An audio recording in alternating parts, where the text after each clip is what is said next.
path was in turning around distressed businesses. EG is building champions, an empire for North America.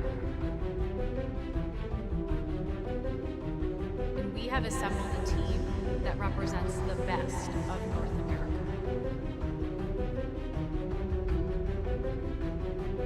And we're going to do it our way.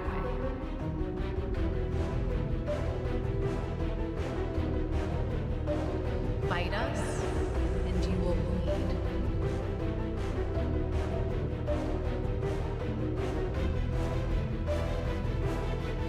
Evil still lives in North America.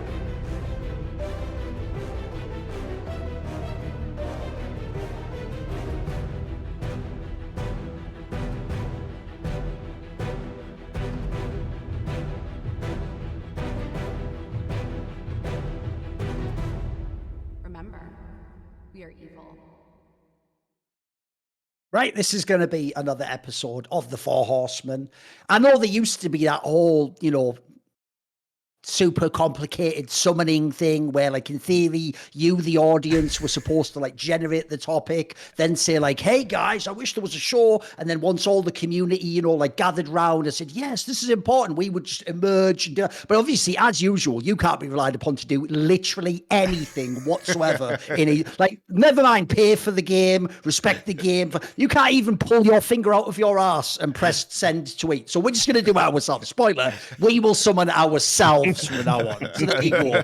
That's all you need to know. So this episode is obviously going to be about the LCS. If you saw that video that rolled before this began, that's a teaser for an upcoming sub-series we're going to do in the Four Horsemen, where due to all the in-depth reporting Richard's done about evil geniuses in the EG files, the series he did on his Substack, we are going to cover that chronologically, get into all side things, speculate, do analysis of it, etc. Basically, if you haven't followed the EG story, you know the basic details. We're going to go from the beginning all the way through and give you the full timeline, everything you need to know, who's involved, who the relevant people are, what the like relevance to the things are, what's just some bullshit, what's actually criminal, all that sort of stuff. We'll go through it. It'll be week after week after week, and we'll have different guests obviously relevant to the topic. But this episode is actually going to be about the LCS. Obviously, there's this whole scenario where two of the teams just literally don't exist anymore. There are now only 8 teams in the LCS. We have gone all the way back 10 years, apparently. And obviously, those teams aren't exactly irrelevant. Like, Golden Guardians literally was a team that could have been at Worlds if they'd won the best of 3. They were at MSI. They were one of the best teams. Danan here, the guest, used to work with Golden Guardians, admittedly, a year and a half ago. He wasn't involved recently. He's just going to be our expert guest. And then also, in the past, he has worked with Cloud9 as well, many, many years before. And then the other team leaving, this is why it's also relevant that we bring the EG files, is obviously the relevant is evil geniuses. They are literally just no longer in LCS whatsoever. And it's implied even the team, the org, might be exiting all major games, potentially even being sold. So tons of things to talk about here. And by the way, I'll just shade this in. Obviously, contextually, earlier this year, we had this whole story with the walkout, didn't we? And the whole thing with the NACL, etc. So we're back on the LCS beat at this point in time. Yeah. And they did kind of jump in on our planning for the EG files. As Thorin said, we're actually going to start with like the foundation of EG too, because a lot of you Zoomers might not know about the early days of EG and kind of their height, which is why their collapse is so epic now, because they were at one time like the premier North American esports organization kind of in the early days of StarCraft 2. So it will be very interesting to do that. So to recap, because a lot of you do not actually know the news from other games, but you watch this for the lulz, is that the LCS, which is the North American League of Legends League, has had evil geniuses and Golden Guardians. So Golden Guardians is owned by the Golden State Warriors NBA team. Both suddenly step out of competition. And this appears to have happened pretty much unbeknownst to Riot at the 11th hour. Now, clearly Riot, given all of the troubles with evil geniuses, and evil geniuses was allegedly trying to sell, as Richard has talked about in his reporting, to Luminosity most recently. Apparently that deal must have fallen through, or they got a better deal from the LCS. And in a way, this is sort of like a buyback in the similar vein to what happened with the Overwatch League, where teams were kind of repurchased, in that case for $6 million. Now, I don't know for sure, but I would anticipate it was probably a very similar figure, given it bearing in mind that LCS slots originally cost 10 to 12 million, depending on whether you were an endemic team or not previously. It was enough basically to get people out who didn't want to be there, but not enough to really reimburse you for the slot because they didn't want to encourage flight. So I would imagine it would have been somewhere like 4 to 6 million would be my estimate as to what was offered. And the reason why this is so extraordinary is that according to their team participation agreement, which is the contract that binds the teams into the league with Riot Games, they had to offer it to everybody. And 8 of the remaining teams said, no, we don't want to take this money. We're going to continue in the LCS. 2 teams took it after agitating, especially apparently Golden Guardians. This is surprising because Golden Guardians actually just had a very solid run. Yeah. At the World Championship. They made international events this year. They were actually the favorite, even though they did not win the summer split. They were arguably the favorites coming into the summer split, and there were some pretty, decent expectations at the League of Legends World Championship for them for a North American team. And it's a team that has always gotten a lot of value. They've kind of punched above their weight when it comes to spending versus performance over the years. They've developed a lot of rookies, and you would think for an NBA team this would be a relatively minor cost. So it is rather shocking given the uptick in their performance and the attending of some of the most important events where they were like top 2, top 3 in North America, that they would all of a sudden, right after being at Worlds, bow out. So let's ask Danan first to talk about Golden Guardians, because he was there for a long time, about kind of the organization and their goals. Why were they in League of Legends, Danan? So there's kind of a broader play with the esports. It's not just League necessarily. League was probably their biggest play, everyone would argue. But the Warriors, I think, have an interest in just being more diverse than just an NBA team. They made a really big commitment. They built their own venue in San Francisco, cost about $2 billion plus over the course of the time that they put it together. And I think they wanted to branch into just entertainment generally. And obviously esports, gaming, that entire sphere has been catapulting over the last 10 years. So it was only natural that they were going to look for an end, and it just so happened that someone up high up there took notice specifically of League of Legends, the LCS, and wanted to get them excited and invested in it. And from there, what was their attitude towards the LCS as time went on? Obviously, you're not the most recent there, but it is really shocking that they would just suddenly withdraw like this after so many years of commitment, including having nice facilities in Los Angeles, offices and everything that had been rented out, to kind of at just to immediately leave the league seems pretty shocking. Yeah, no, I mean, I would say even for me, having been there probably 18 months ago or so, and for all intents and purposes, they retained overwhelmingly what we were doing. The 2 largest acquisitions that I did in the last year and a half that I was there, they kept. Overwhelmingly, all of the staff they kept. I think I might be one of the only things they changed in the last 2 years effectively. So they were obviously intent on walking that forward. We'd made a huge commitment and built out a brand. Not only did we have the original office, but then we went and expanded, built an all new one to basically the same quality level as Chase Center in San Francisco. There was a big parallel there of them wanting to have that quality there. They were obviously excited and very invested. The confusion, of course, is shared even on my end, that they just kind of turned around after the year that they had. That being said, I can definitely say, having been there, that there were undertones of a disconnect. There was actually a pretty significant leadership change, all the way at the top, the president of the Warriors, all the way through a lot of the C-suite. Not even necessarily a bad change. I think they were just in a position where there were people who wanted to move on in their careers or even retire, and so that just happens naturally. And I think that just happened pretty close to the same time that the leadership of the esports division, in this case, as you might know, Hunter Lee, former Riot, former Yahoo, was who headed up the esports division at the Warriors for a long time. He moved on, and same thing with the COO, or I guess CEO equivalent, director of operations, Daniel Bieri, former Rioter, actually went back to Riot So with that leadership change happening also very subsequently after my departure, the 3 senior most esports people at the Warriors were gone in probably under 8 months. And so this is, I assume, only a natural pivot they've made because of those departures.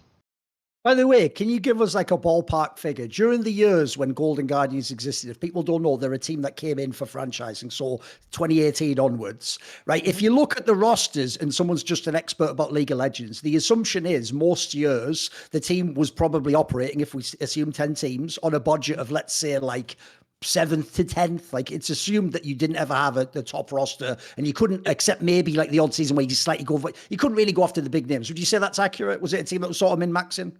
Yeah, of course. I would say so. There was only 1 year prior to me, because that's when they joined the league. That year was a little expensive. They were the last team in The following franchising. year, maybe they paid a bit that year, right? There was a few players on that one, I think. Surprisingly, no. I would say Oh, the okay. my entire tenure, we were probably bottom 3, bottom 4 in spending, but obviously punching above that, making playoffs pretty much. I think Yeah, we only yeah. missed once out of like 9 Yeah. splits or something. Um, I think the only times they were ever in the top maybe 5 in spend was the very first year before I was there, and then this last year where they were just seeing through like the second and third year versions of the contracts that kind of had left on my departure. Okay. I've just got a couple of notes to say based on like the big preamble he just gave there. 2 obvious things come to mind for me. One is when he then references the people who left Golden Guardians and that they worked with Riot. This is one of the areas where this entire thing just looks like a sham to me, Richard. It's like, so wait a minute, Riot Games owns everything essentially, and then they put their own people. They did this at EG as well. They put their G2. They put their own people out into the world like double agents, and then even those people can't work with them and collaborate and make a great league. Like, what are we doing already in that one? And then the other one, I just throw this out there, is it actually makes my skin crawl. Not now when everyone knows it goes busted, Danan, but when they announce these buildings you're talking about, when they say, we're just building a new $50 million compound, that's just some cargo cult shit, mate. You're a company that loses money and needs to take in tens of, I'm not talking about you specifically, every LCS team. Every LCS dog needs to take in tens of millions every year. But rather than, take the millions you've got now and invest them in things like better scouting, better play. No, let's just build a building and make it look like a sports facility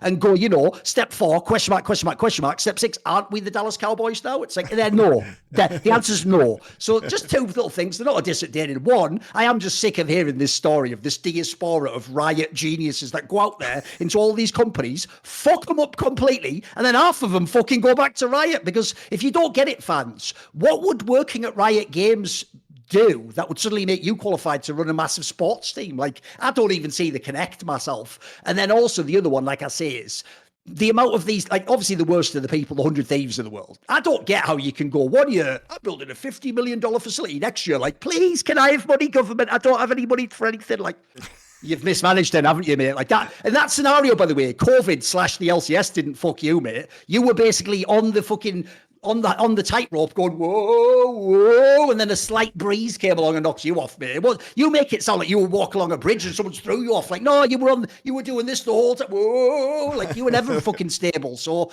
there's cards on the table for me. Not impressed with the LCS in general. So let's get into it. Yeah, just on that point, I mean, like, I don't know how really relevant it is to the sort of direction we're going to go in of with the discussion. But I will add, I mean, obviously, one of the things that kind of I raised it at the time, it's like all of these people coming into the league, they seem to have some sort of ex-Riot that comes in an executive position or somebody that's like adjacent to that like group. And I've talked to a lot of people. I mean, League of Legends less these days, if we're being honest. But back then when it was sort of happening, and Hunter Lee's a guy that I've been very publicly critical of on a number of occasions. He's another one of these kind of examples of people just continually failing upwards for me. I'm really trying to think of something he's done that's been a success. Like, you have to surely get a W before you get the keys to like a big org, but apparently not. But anyway, but the thing that I raised at the time was like, those rioters basically intimate to the orgs by having me here. I can get you in with I've got Mark Merrill on my Right. mobile phone. So if you want to sign a player and it's a problem, I know who to call. Or if you've got a sponsor and it's a little bit iffy, I know the workaround. And so there was almost like a double grift, no pun intended for double lift, but a double grift going on with the Riot staff that as they were going into these orgs, because they weren't competent anyway. I don't think Riot really put a lot of stock in these people. I don't think it was like Invasion of the Body Snatchers per se, although it might have been. I don't think it was part of a broader Riot strategy. But I think just the connection to Riot essentially made these people hireable for jobs they weren't really capable of doing. And I think that's been a kind of compounded problem within the LCS, that unfortunately a lot of people have been hired on name value and connection and not competence. Well, it Yeah, has to be perhaps. said, too, that a lot of these people were recommended by Riot itself, right? Because when you get these, what happens is when you get these, sports teams or non-endemic entities, they need ways to fill out their staff. And Riot themselves would then push these people into those companies to have their tendrils in there, like you're saying, Richard. And obviously, if you're Riot, you're not going to be recommending people from other publishers, other, ESL or other people who have been in esports for a long time. It was never a balanced approach to candidates they were taking. They were saying, hey, this person knows our system, even if they were relatively low level within the Riot ecosystem, because we are not talking like it would be a massive promotion, to go from some of the lower level LCS administrative positions into, working directly for the Golden State Warriors and over to oversee one of these teams. And I think that's been the problem, is that there was never really a search because Riot was busy telling their new partners exactly who to hire.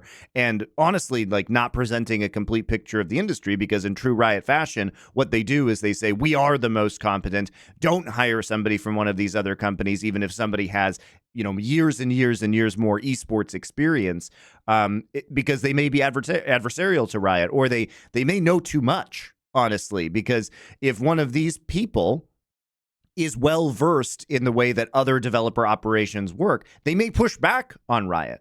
But frankly, a lot of these people that come from Riot, their only esports job it's only ever been Riot. So they're clueless when it comes to how the broader ecosystem. And so it becomes much less of a threat to Riot in that instance. Yeah, and I'll also say I put actually very little blame typically on leadership that is coming from this circumstance. I'd say the same thing about like Greg Kim, who came from Riot, went to EG, and then ultimately CLG, and I think maybe still with MSG now. I think he's stuck still with on over that MSG, direction. Yeah. Funny enough, when I look at it, I actually blame the groups that actually had the capital, the ones that had the option to just not hire these people if that didn't align. And there's obviously just a big fundamental flaw with how they're going about that decision making. Obviously, Monty, you called that out, that Riot kind of like pushes, nudges, and points. But I think that's kind of normal and necessary, that you're going to pull inevitably, not even necessarily Rioters, just already established esports people.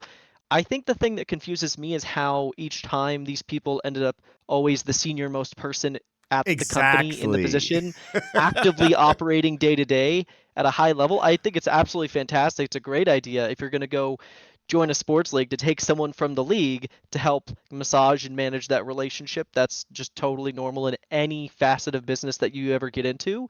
It just ended up really awkward that those were also the key decision makers at the highest possible level every single time. Not any individual person, literally uniformly across the industry we saw this.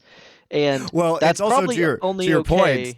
Like this also, one of the people who was at GG that you mentioned earlier literally went back to Riot. It feels like one of those scenarios where it's like the lobbyists just bouncing back and forth between government jobs and lobbying, right? The door is open, just come back, right? And, if you want to maintain that bridge, you cannot be adversarial to Riot. Mm-hmm. So Yeah. it's a Yeah, conflict of course. interest. By the Anyway, way, it's one of continue. the reasons I also brought it up, Monty, is because that's the problem. You'd already ask questions if it was Riot's own people got seeded into the companies and then they run it. That already has its own questions to ask. But the fact, as you say, that they go back, that's even worse because, as you said, Monty, unless the person truly believed, and I don't think that many people believe, that like LCS was a thing forever, they have to cynically, assuming that a lot of people like us who are like moral, like hardliners, they're going to think things like, now, should I fuck with Riot on this like seemingly minor day-to-day issue? Or maybe do I want to work again in 4 years? You know what I mean? That is the question. Even if not implicitly, it's in the background, isn't it? It's an elephant in the room that is exerting its influence. By the way, a couple of things I want to bring up here is, on this particular topic, I haven't reached out to any sources. I don't know any behind the scenes of these teams leaving it. So this is more of a Richard topic. So as a pure outsider speculating, one of the immediate topics I ask myself is this just, because Golden Guardians is the most important one to me. If you know the EG story, as we've alluded to, that's been a shit show from beginning to end and in a million different ways. And it's not really a surprise to me that company would have problems in every regard. The Golden Guardians a bit more shocking because as I've set up, I actually did see it as a team that actually I thought they were pretty shrewd with their spending over the years. If people don't know, Monty knows this. I've credited in Aero a million times over. Look how many bloody rosters the guy built that time and time again. The joke is he just builds the roster that the top team takes the players from, and then they get to win the LCS with those players. He's done a great job. And as you said, Danan, they were always in the playoffs. They were always, if they on the years they didn't go to Worlds, they were that far away, even though I was saying some years they might have had the 8th best budget. So to be in position to come 4th or to actually make Worlds is ridiculous. So that's all good. But the reason I bring up the Golden Guardian one specifically is because of the backing from the Golden State Warriors people. That makes me ask one of two scenarios has to be the case. There's either one, you really did completely paint yourself financially into a corner that when the esports winter hit, you just had no runway. You have to sell now, essentially, or you're fucked. Because if people don't know, if you heard when I reported the rough figures of the LCS, even now when people make budget teams, you're still going to, like, at best, lose a little bit of money. And if you know how teams operated last year, almost every team would be losing $1 million or more a year. Obviously, big teams like Team Liquid were losing many millions with the superstar players. So in that scenario, what I want people to think about is if they didn't have literally like the wolf at the door, you got to pay me now or close up. If it was actually the choice of Golden State Warriors people to leave with Golden Guardians and take the 6 million, that's actually a really alarming sign for the future as an omen for the LCS, in my opinion. Because two things. One, if you now with the budget rosters could have run on, like, you know, you just lose a few 100,000 and you get like the X million to offset it to make it just a few 100,000 with the costs. Logically, if you thought in 2 years this could be worth 20 mil again, you don't sell for 6 now. That doesn't make any sense. You tank it for the year and you wait for, it's like the old Bitcoin. You wait for it to go back up again, don't you? You hold it. So the implication for me is they either couldn't do that or they don't believe in the LCS. Because think about this. This isn't just Billy Nobody from the tech space who bought an esports spot. This is a fucking NBA franchise. If anyone should understand the concept that if this ever works, it could exponentially grow in value and be worth billions in 10 years, literally 10 years. If you think about how the NFL scaled in the 90s and the 2000s, that just, to me, either implies they didn't have the money or they just don't believe in the premise. I do have a little bit of insight into that, but I'll let Danan go first for sure. Yeah. I want to hear your thoughts.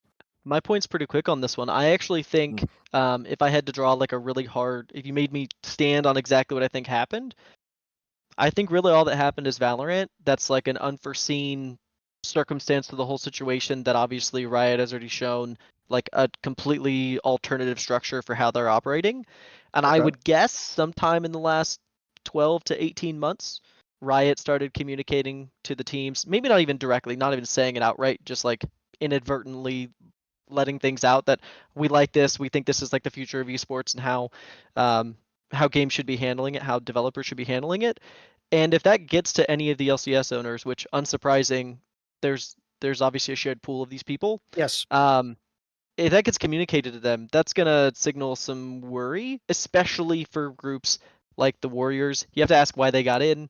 They got in presumably because they wanted an actual, real, permanent partnership that's going to last, because they want to be there until it's worth hundreds of millions, billions of dollars. I especially asked you if you'd min-max, because this isn't a team that came in and just dropped 50 mil and then had no money and had to leave. Like they were already doing a long-term play. The idea was to be here in 20 years when it gets big, right? When Riot starts leaking the idea, intentionally or unintentionally, that they want to change the structure, the fundamental reason you got into the space and why you were committing so much, that's going to make you pause. Now, more clearly, the structure that they've been talking about that we've already seen with Valorant, and assuming they're going to mirror it to LCS, that's been the vague assumption everyone's had now. Yes. If that's going to be the case, if you're the Warriors, I'm assuming you just immediately say, well, then why be reasonable? Why if be someone doesn't know responsible? Valorant, whereas LCS, you buy a slot. Valorant, you agree to become a partner and they pay you to be in the league. So Riot picks you. It's just they pay you. Riot Yes. picks. It's exclusively Riot picks Yes. you. Like, to the point where Riot picked nobody most recently when there was some complication with the Ascension Yes. ownership slot. Because Riot just gets to pick you. If you're the Warriors, if I'm the Warriors, and I was the Warriors, I would probably just say, hey, let's just like get what we can out of here now, and then like eventually, if this does work, if what we think is going to happen in 10 years does, and these spots are worth millions and millions, we can just go back and ask to be let back in. And we're the Warriors. In the context of who's in the leagues right now, the Warriors are still an incredibly attractive franchise partner. So you can just div out now and just walk back in whenever you want to. Why would you spend all this time being stressed, being really frugal, and being consistent when you can just watch on the sidelines and walk in whenever? So when I was covering this, obviously, I think it's pretty obvious now that EG's an open book to me with all the reporting I've done, and with each subsequent report, I would find out more and more and more about EG. You know, which I could say it's the end of the reporting about EG, but it's not. The EG files are thick. This can run, baby. This can run. Yeah, exactly, dude. We got 9 seasons in this one, right? But Golden Guardians, you know, it was a little bit harder to poke around the edges of that aspect of the story, and you know, there were some details I didn't get over the line, but I think what I'm confident saying on a podcast is Golden Guardians have wanted to sell for a while. They were in the process of finding a buyer last year, I think, or seeking out a buyer. They had a buyer, I'm told, prior to exiting the league, but for whatever reason, it was going to take a little bit longer, or you know, there was still some back and forth going on, and so for expediency's sake, the Riot offer is a lot cleaner in terms of you leave, you get some cash back essentially for it. Yeah, I don't think it's one lump sum. I think it's staggered payments, I heard, but don't quote me on that. And then ultimately they were given the choice of sort of like wrangling out this acquisition or just taking the easy option. And again, the phrase I heard was lost confidence, that the Guardians executive board have totally lost confidence in the esports model as it's been sold to them. And you're going to find a lot of sports franchises and VC groups that came in the supposed, you know, golden era of esports feel that way because they've been sold a bill of goods. These are the people that bought into the Overwatch League. These are the people that thought, well, if we get a franchise slot, it's going to hold some sort of nominal value. And, you know, in Activision Blizzard's case, you know, Bobby Kotick's friends were all told, yeah, the next set of idiots that come in, we're going to sell them 30 million. Yes. Think about it. Like, you know, they literally set it up like the fucking Ponzi scheme over there. LCS, obviously. You into yourself. You just get 4 people in your area to be under you, and then they get 4 of them. Yeah, exactly. Yeah, exactly. Yeah, and then, you know, and have some free Tupperware, Robert Kraft. You know, so you know, these people have been burnt. You know, as far as they're concerned, and again, I was told they have no confidence, and then they, to Danan's point, you know, yeah, maybe it might be 10 years before they think about coming back. They just want a hard exit on all the esports activities across the board because as far as they're concerned, maybe it is to do with the Valorant model and these newer models that we're going to see. But the franchise model has been tried and it has failed and it has cost a lot of people a lot of money and a lot of wasted time.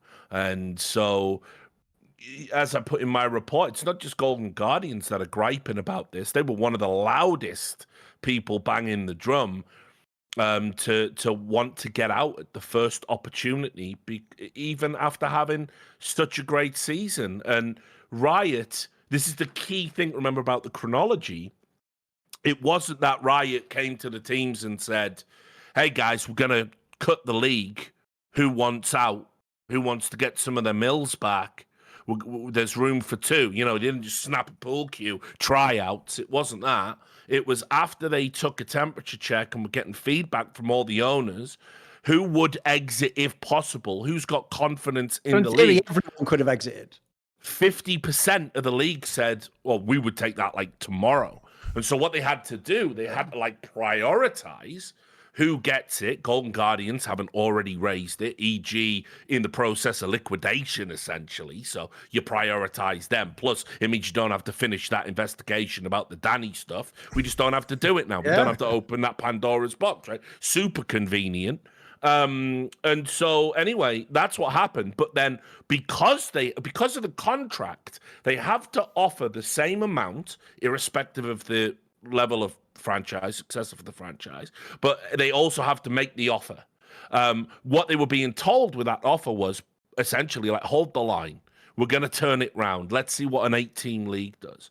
It wasn't just two people wanted out and everyone else said, whew, we got rid of them Golden Guardians and EG. Now the league's going to be a success. Like, there was a lot of wrangling done, and it came together quite quickly, which is how the players got fucked over in all of this. So, I mean, to put a pin in the Golden Guardians point, I think they are representative of a lot of sports franchises now. That they're just like, wow, we paid 10 mil for what? And this is how it ends. It's better to just rip the Band-Aid and get the fuck out now, frankly. And I think we'll see more of that coming across multiple titles. Yeah, By the way, the reason this is also the death knell for paid slot franchise leagues is because everyone will remember during the Overwatch League being pitched when they came along afterwards with the franchising for LCS. LCS was the reference point. Everyone went, look, if you're going to buy a slot, just buy an LCS slot. That's a proven product that's got gradual year-on-year increase. Like, that was the joke. This was held up, actually. That, look, I'm going to say this right now. Anyone who didn't know Overwatch League was going to fail. Like, you were just on either copium or you just don't know the industry. That was obvious from the beginning. Yeah. The LCS one, at least in theory, had a chance though, because essentially it was tied to greater concepts in the esports industry. It's why things like Esports Winters was brought it so low. So that's the saddest thing of all, is like, if any of these leagues was going to succeed out of like COD, OWL, it should have been the LCS. That was the one that looked the most slam dunk, like sort of the safe bet, as it were. So it's kind of alarming that this is the one that even has to, like Danan says, essentially this model doesn't work now. Like, not only that, but people aren't interested in it. They want out, and they want this new model where essentially you don't risk as much. You are a true partner with the league, and it's more like, if we all grow, then we all grow and make money, and if we don't, no one's going to put 10 mil in the hole and then maybe get nothing. Yeah, I think Danan's point is astute too about what the expectations of these traditional sports teams, and also I think that a lot of the traditional sports teams being involved in the Overwatch League and its recent collapse also is just a stark warning, obviously, and probably influenced Golden State Warriors' decision-making on this front. But to the Valorant point, I think it is a hard sell when you're asking multi-billion-dollar sports teams who have a level of authority within the league. Because remember, in traditional sports, for example, the Golden State Warriors have a say in how the league is run. They have a say in the selection of the commissioner. And it is a team-run league at the end of the day. The teams own it. And basically what's happening is, so first off, over the years, Riot has never given the teams any kind of say over who the commissioner is, how the league is operated. It's been, I know, Danan, you fought a battle with Riot to get them to change like the playoff formats, and that was like a core part of things that you did there. So there was a way to give feedback, but the teams themselves could never really jam anything through because at the end of the day, it was Riot that had to agree to it, right? There wasn't a mechanism for the teams to make decisions as a group of teams and have real control or ownership of the league. And to your guys' point about moving towards, the Valorant model, now the reason why this probably alarms them is there's even less control, right? You're selected as a partner team. And yes, there are some good benefits that come with that, including a kind of guaranteed stipend to help pay for your team, and it gives you a leg up on the competition. But it doesn't solve the fundamental economics that have caused teams to be unsuccessful in esports and be propped up by VC without any real hope of ever having a profitable enterprise. And especially since the lie that we will ever sell media rights has collapsed since the initial group of LCS, LEC, LCK, and then Overwatch franchise slots, COD franchise slots were sold. So the question is now, what is the path to monetization? And let me be very clear. There is not a path to team monetization that does not involve developers selling digital goods on their behalf. That doesn't exist. Media rights doesn't exist. Merchandise sales don't exist. Selling tickets to local venues doesn't exist. So the only way digital pay-per-view on the team side, and to clarify, on the team side. Yes, obviously, on the team these things side. you're speaking on can be handled on the developer side, but on the team side, absolutely not. So teams can run out there and get their own sponsors, and that's all well and good, but that is not enough to cover the cost of operating these teams. And the revenue share that Riot gives to the LCS teams, which is approximately $2 million a year, is that can be enough. Lots of teams are going to be running at $2 million or less budget this year to kind of break even. But this is, digital goods are key. And I think if you're the Golden State Warriors or another traditional sports team and you're looking at this, how do you be successful in this situation? Because now you're being told that the model, you never got any authority like you have in the NBA. You are being told that the model is moving away from a permanent partnership where you own the slot to one where you could fall out of Riot's good graces at any point in time. And you're also fully aware now that the only way that you are going to make money is if Riot decides to put digital goods in the game, which, by the way, costs Riot money because they don't want to give anybody a cut of anything if they can avoid it, right? So it's really their good graces that say, all right, we'll release this skin or this digital item in game. And what that's going to do is we're going to give you a 50% cut or something like that. Because remember, Riot always has the choice to make a different skin and make 100% of the money, or make a Golden Guardian skin and make 50% of the money. So you tell me which they're probably going to do more frequently. This might shock people. If you present it the way you just laid out all the scenarios, I would even agree with Riot's perspective. They're right. Why wouldn't I just from a make business perspective, they are right. Yes. Why wouldn't I just sell my Katarina skin and take 100% as opposed to pay money, develop another skin that's for your team, and then sell it and take 50% of the money? The problem with that, though, Monty, is it carries an assumption that you created there, which is that the person will always spend that same money on a Riot skin instead of a Cloud9 skin, a Gold. Yeah. Now, the reason why that is a very key point to make, though, is because that's one of the areas where I do blame the owners, is you're the guys who defend Riot to me and in public. You're the ones who claim they're your partner. Well, in the same way as I told people like Jack back in the day when the PEA, the precursor to Flashpoint, failed, I said, mate, at the end of the day, if you can't convince your own players to join the league, how's anyone else going to do it? You're their fucking boss, and literally, half of them, you all pretend you're like family members and shit. So it's the same exact thing to the teams here. Guys, if you can't actually get around and either convince, use influence, or how about you show some actual fucking a project, a document that would show you would generate interest that wouldn't currently exist. Spoiler, this is why I did that video years ago, which eventually a couple of them did do, where I told people years ago one of the dumbest things massive teams like TSM ever did was just have fans exist independently of them. If I was TSM, because I saw Korean esports, from day one of the LCS, I'd have had a fan club and an email list and a whole thing. And by the way, that means if you fast forward 6, 7, 8 years to when we're talking about when you want to sell digital goods, I would be going with Reginald and Lena and whoever was at TSM, and we'd have a whole PowerPoint presentation of we have this massive, essentially captive audience that want specific types of TSM branded skins that aren't just going to buy a random skin otherwise, but look, we'll show how maybe we've got 20,000 signups for the TSM pack, whatever it is.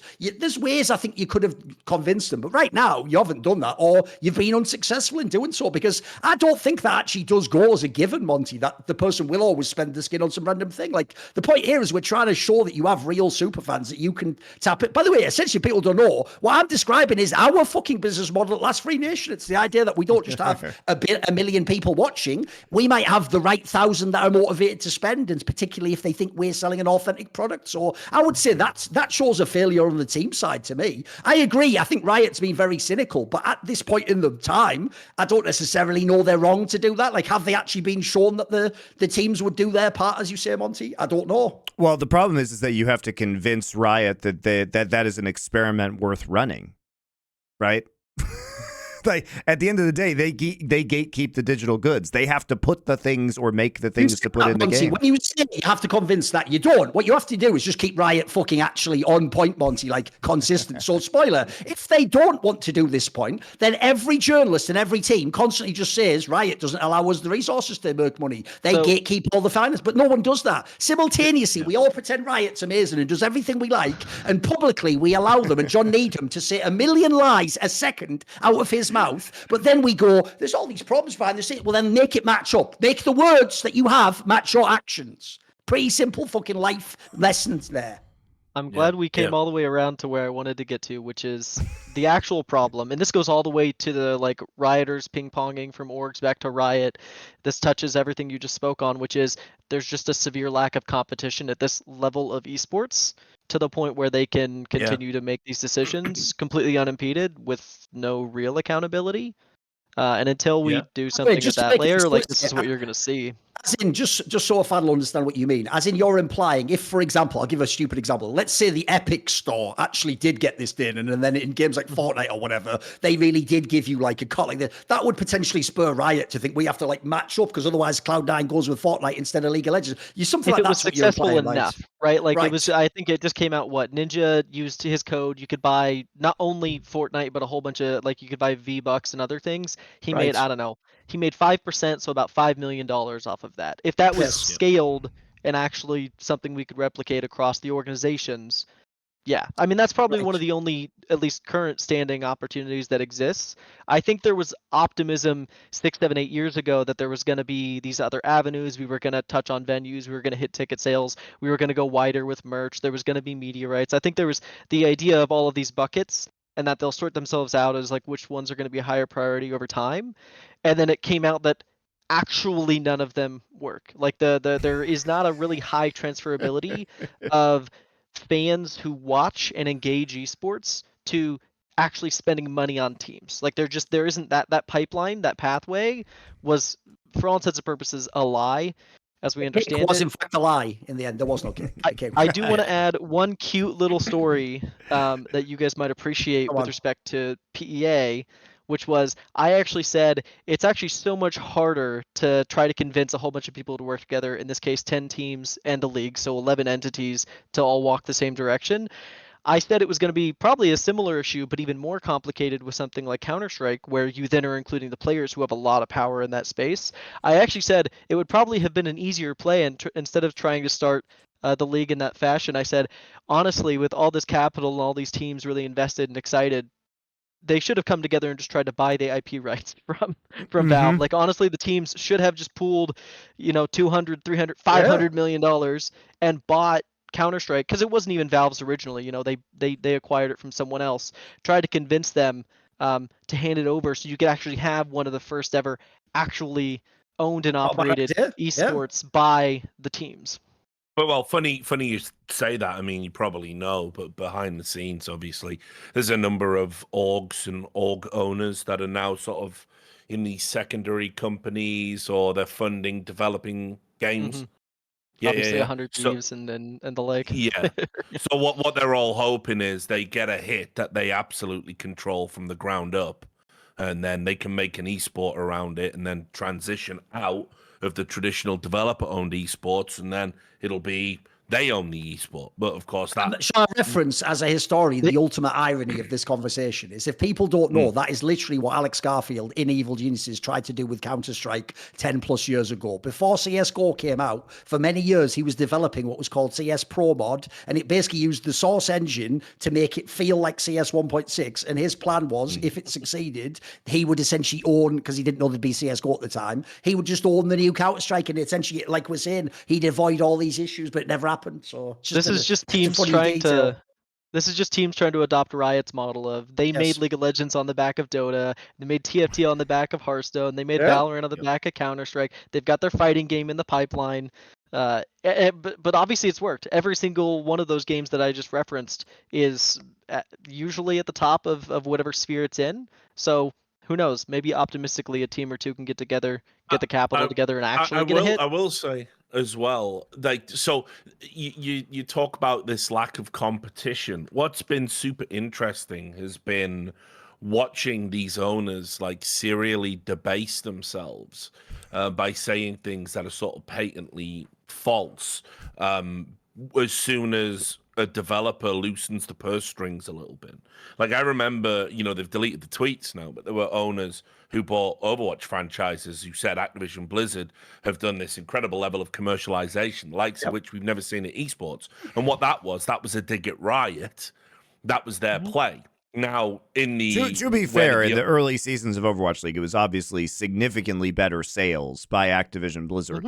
And honestly, no, if Wasn't we it 80 million just from Twitch? A guy who got fired because he did that deal. It was 100 million from Twitch over 2 years, and it was also Donald Trump give them a small loan of $1 million as well. What are we talking about here? Why are we giving them props for that? They just go essentially, Monty. I actually, by the way, I'll just say this straight up. I think that's almost criminal incompetence. Whoever gave that deal, that never made any sense with the metrics on paper. So that's just cheating at that point in time. Mate. Anyone can have a moron just hand him a sack of money. You didn't do something for that. But this is I'm telling you why they were saying this kind of stuff, and also That's what I'm saying, because there was never a second bag of money coming from Twitch, was there? So it was never real. But also there were media. There was never a bag of money coming ever again for anyone after that. Yes, deal. yes, absolutely. That I totally am on board with you guys. But the reason why people were saying this was because there were also a lot of other big sponsors that had come into Overwatch League right at the beginning. Logitech was in right at the beginning. Sour HP Patch Omen Kids, was a big one. huh? Yeah, HP Omen. Yeah, HBO Omen. Also they had sold media rights to to Disney XD and to ABC, to ESPN. So if you look at the context of what the owners were saying and why, and it was honestly because Riot had done an extremely shitty job of selling any sponsors and media rights up to that point in time, despite having a phenomenally successful league. They were terrible at selling sponsors. So to see something like Overwatch League coming right out of the gate with literally hundreds of millions of dollars of deals done made the LCS and Riot look extremely bad. Well, yeah, I can speak to this. I can speak to this pretty handily in that I actually don't blame the Overwatch League, and I don't even blame Twitch or the gentleman at Twitch who's responsible for that deal. I put a lot of the onus actually on other developers, in this case Riot a lot, in that they actually had a really, really great window there to go and actually pursue and secure a real media rights deal. Maybe not to that size and scale. I think everyone had uniformly agreed that maybe Twitch had overpaid for that. But that didn't kill media rights deals. I actually think there was still a lot on the table, and I think there was some amount of ego in place that prevented developers from securing anything or accepting anything because they all said, well, I'm better, or I have more, there's a better opportunity with what I'm putting together than Overwatch League. And they didn't. Nobody bit, nobody actually walked forward because they all wanted to try to beat it instead of either matching or being underneath it. And ultimately, all of those failed sales on the other end were obviously a big part of it. But to speak specifically to the Riot and their sales team, Monty nailed it right on the head. They were incredibly insecure about what their team had probably been putting together. This isn't even me necessarily. I won't speak to very literally what I saw, but I'll speak to what you can see on LinkedIn with the changes that you saw very dramatically take place with Riot's sales and development team. Across the board, there was a very significant change because that deal and those deals that Overwatch League put together actually kind of sent out a shockwave across the industry all the way up and through Riot. By the way, this is also why, though, the entire premise of the LCS is an inherently stupid concept. Because think about this, right? It's like you do the NBA, but the entity, the NBA, simultaneously has an incredible, almost license to print separate business that is tangentially connected to yours that they don't have to share. What the fuck is like? As usual, it's all about the cock, ladies and gentlemen. The conflict of fucking in this conference or whatever, like conspiracy. Like it's just conflict of interest again. Like that's the stupidest part. Like when you say that, Monty, how did that not come up in meeting one of the LCS? What you said about the skins is wait a minute, but why would Riot ever put in all the time to hire proper like executives for the league and sell sponsorships when we're paying them and also they make all their money elsewhere? What would motivate them? Why was that never like fucking day one discussion? Like could no one see? This is the thing I can't handle about esports is literally esports is a bunch of people in a cartoon who can see if you just look up from your feet that the bridge is being built as you're going across it and you just go, that'll probably just work out. What's that? Oh, but four rails in front, there's just no bridge. Hope I'm not the one going over first. Or even better, my favourite one about esports is the dickhead at the back of the train goes, lol, can you see that arsehole at the front going off the edge of the cliff? It's like, this is mental. This whole industry is so stupid. Like, if you scroll it all the way back, why, by the way, it makes perfect sense, Riot never did any of this stuff. Why would they put loads and loads of time and effort into selling sponsorships? Remember, they weren't even the ones who made franchising. The teams pushed for that. The team's got them over a barrel and said, we want franchising. Like, the real problem here is it's all just going to come back to like, and then you won't believe it. Oh, darn it. Riot just accidentally didn't do a good job. Oh, in the part they actually make all their billions from. They did great. Yeah, record sales again. Yeah. Oh, see you all in Hawaii, guys. But you won't believe this. You guys on the team side, I know, you wanted us just put in all this effort for nothing. We've got all the money already. Yeah, we didn't do it this time. But I tell you what, next year, though, bring in John Needham to say all the fucking euphemisms, cliches. There you go. 10 minutes is enough? Has he fluffed you enough yet?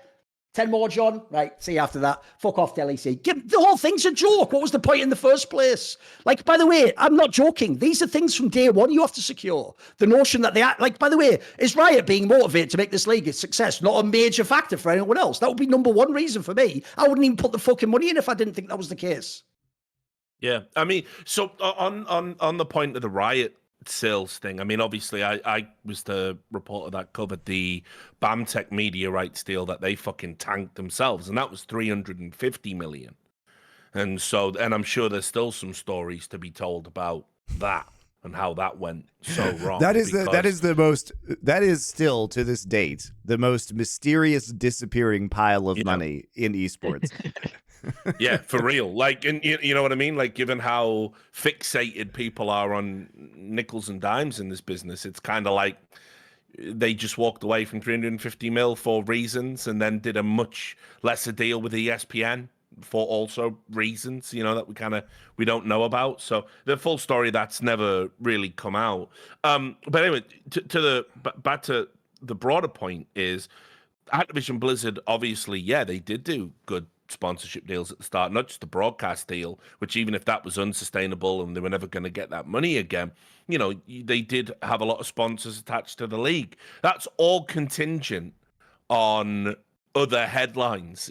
As soon as you are adjacent to anything sexist or racist in American corporate society, you're toast.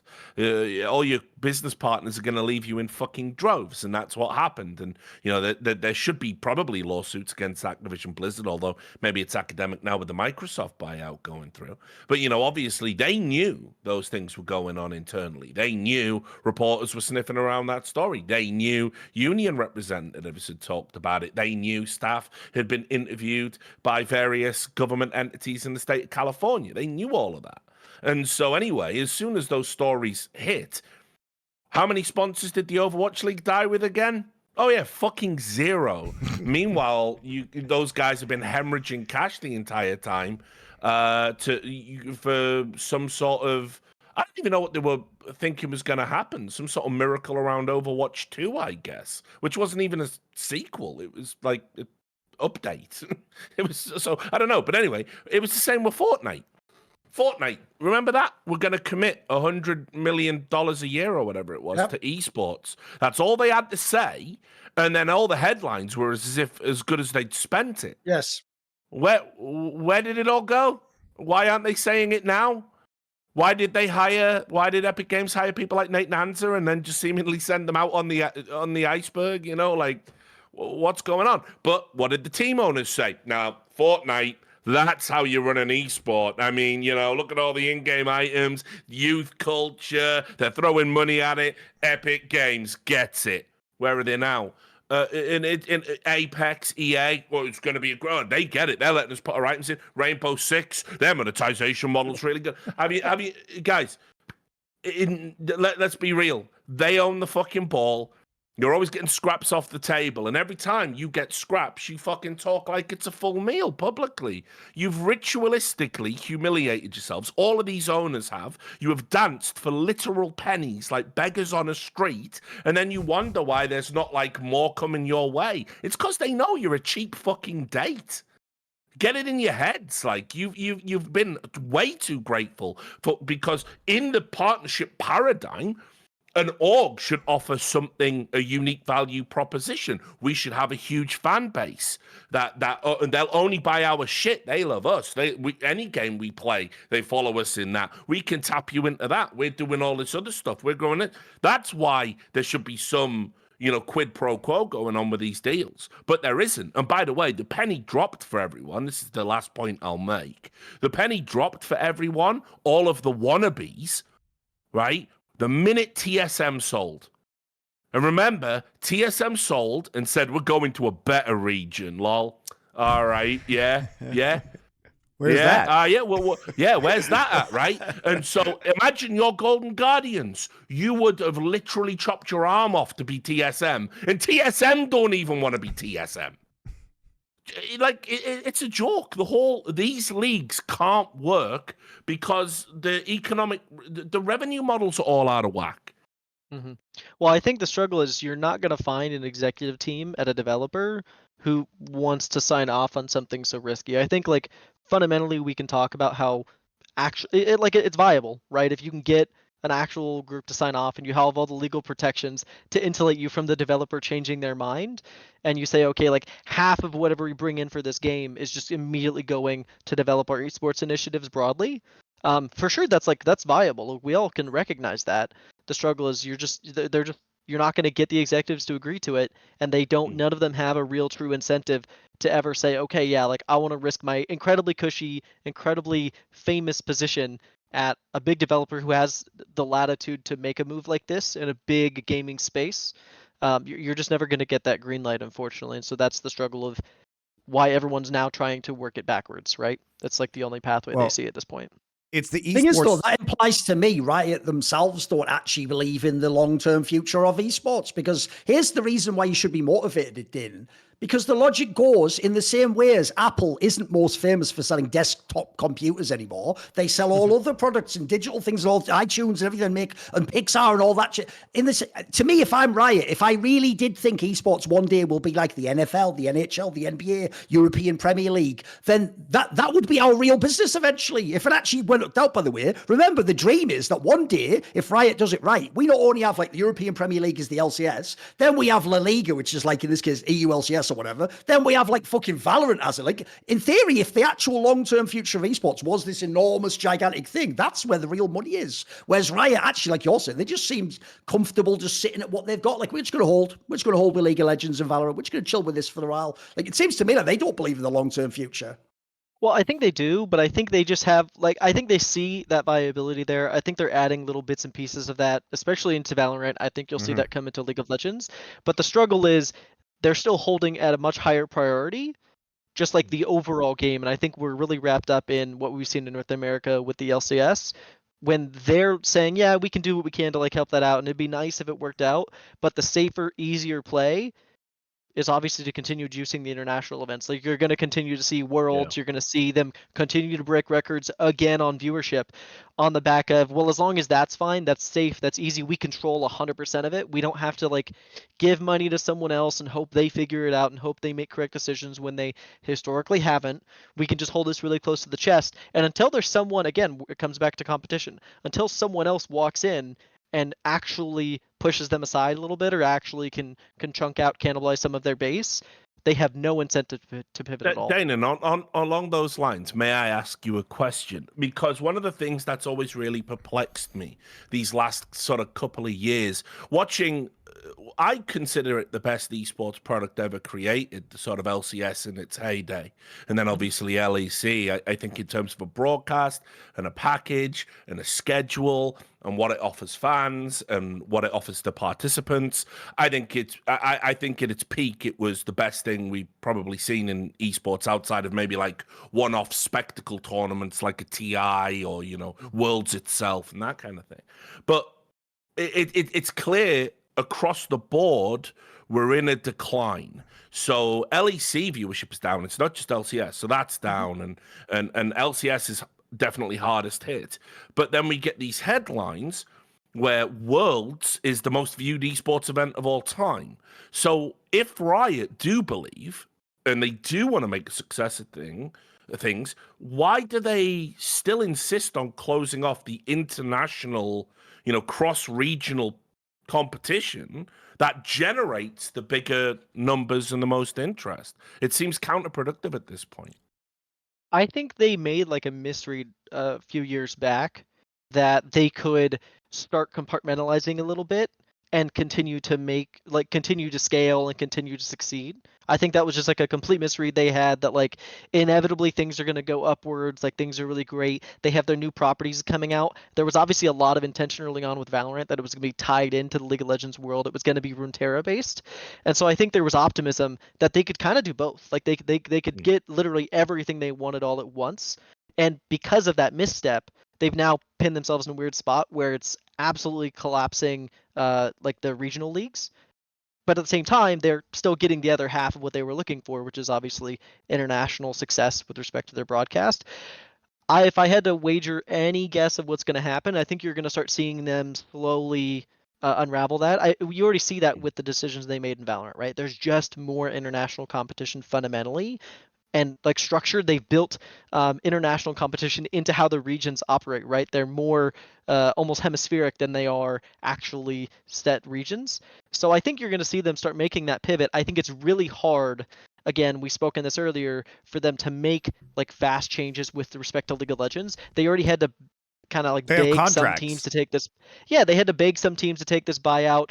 And if they want to make the real big pivot to exactly, if they, let's say they hypothetically want to do the exact Valorant model, they have to beg the other 8 teams still. They have to get everyone on board, and they have to come up with a money figure.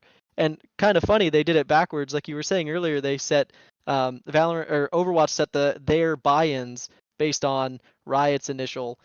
It's actually working in reverse now. These buyouts, getting teams out of the league. Riot is basing those off of the Overwatch League buyouts.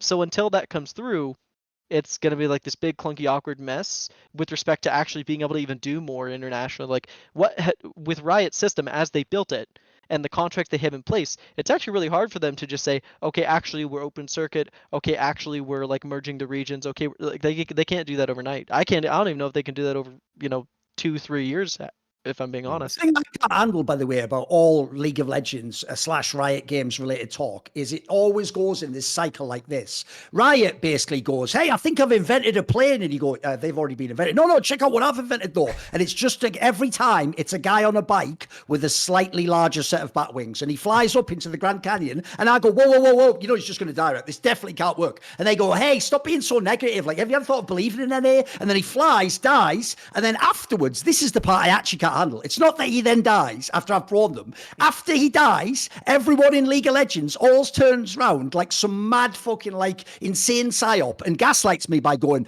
well, no one could have known until he died that wouldn't work though, could he? No one could have known. And then they just do the same cycle again. Because like what we all talking about here, like, mate, the idea of a large international circuit for an esport, yeah, that's been done. That's every other esport than League of Legends ever in history for the last 25 years. Then how about this angle? How about the idea of stuff like, maybe we actually need to like involve more companies, and maybe Riot doesn't have simultaneously in a Checks Notes video game company people who could run the largest sports league in the world, every fucking franchise team, a massive TV production network essentially, and all shoulder maybe they just don't have those people milling around the office. But then again, I'm the negative one. What a crazy thing for me to say. I should just believe in people more. Me. Let's see how the next 5 years play out.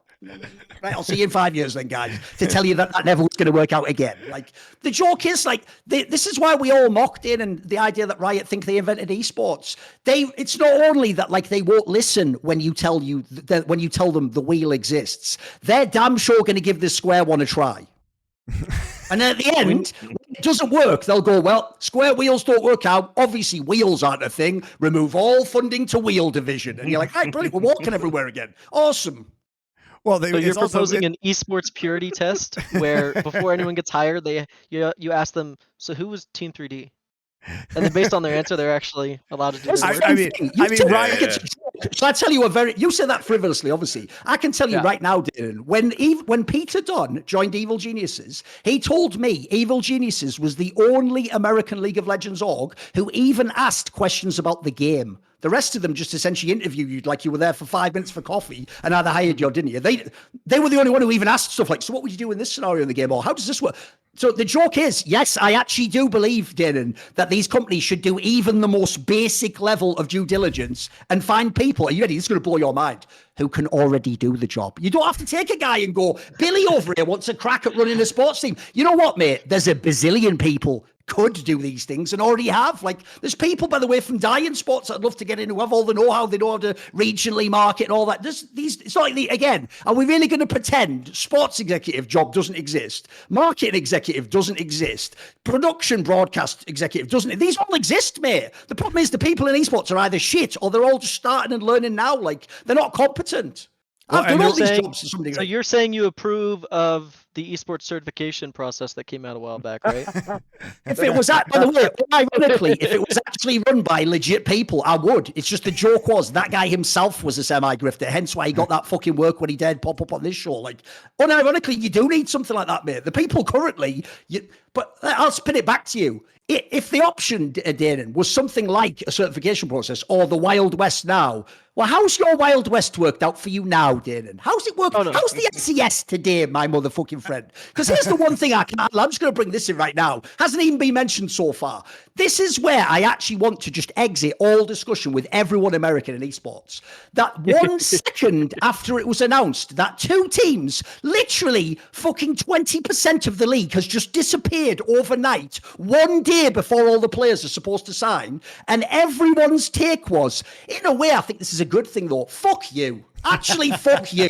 Because the other way around, if you do things like expand the league and add teams and bring money in, you go, this is a proof that esports works. Well, then logically, the opposite happening proves it doesn't. You can't take that as a W. And all the people like, yeah, but in some ways, like the league already, like this will just consolidate talent, right? That, by the way, don't ever mention that to me because that doesn't work. We already know from all other closed circuit systems that you don't actually consolidate all the top talent. What happens is talent gets locked out the league. So as we'll see now in LEC and LCS, a bunch of the best players who could be the MVP won't even play this split. So these things don't work, mate. Like it actually does low key irritate me because you're saying it like it's some frivolous thing. Like, well, again, like, well, who could have known that they'd all fail? I've been saying it to people for 20 years. So go watch my track record, mate. So I will say what's so funny about what you mentioned, Thorin, about people saying it's a good thing is that take isn't wrong. In the context of what is happening right now, this is actually a good thing. But hilariously, obviously, you have to at that point say, how did we get to this point where this is a good thing? Like having fewer teams, having to split that revenue in a league that is declining in viewership like the LCS is, the viewership continues to drop. Split over split. LCS didn't even do well compared to other leagues during COVID when everyone was a prisoner in their own home. And we saw esports viewership go up. It actually maintained pretty constant to pre-COVID, and then it started dropping like a rock when the kind of lockdowns ended. So, I mean, this is a league that has had extreme issues. Over-reliance on billion-dollar external entities like Golden State Warriors or venture capital markets, right? And now nobody can get venture capital any longer because of what the Fed is doing with interest rates because the VC funds themselves are not funded. And now, obviously, esports is a dirty word in VC on top of that. So good luck getting more investment because they've seen that these things aren't going to 100x or whatever recover in value over the next 5 years. That's actually impossible because now we know all of the things about revenue production that we didn't know previously. So this is an issue that is really profound, but nobody says, holy shit, like, yeah, it's fine that we cut to 8 teams. There were too many teams. There's not enough talent to make it competitive. 8 teams is a better format. It gives you better format options just straight up than 10. 10 teams is a very awkward number for formats.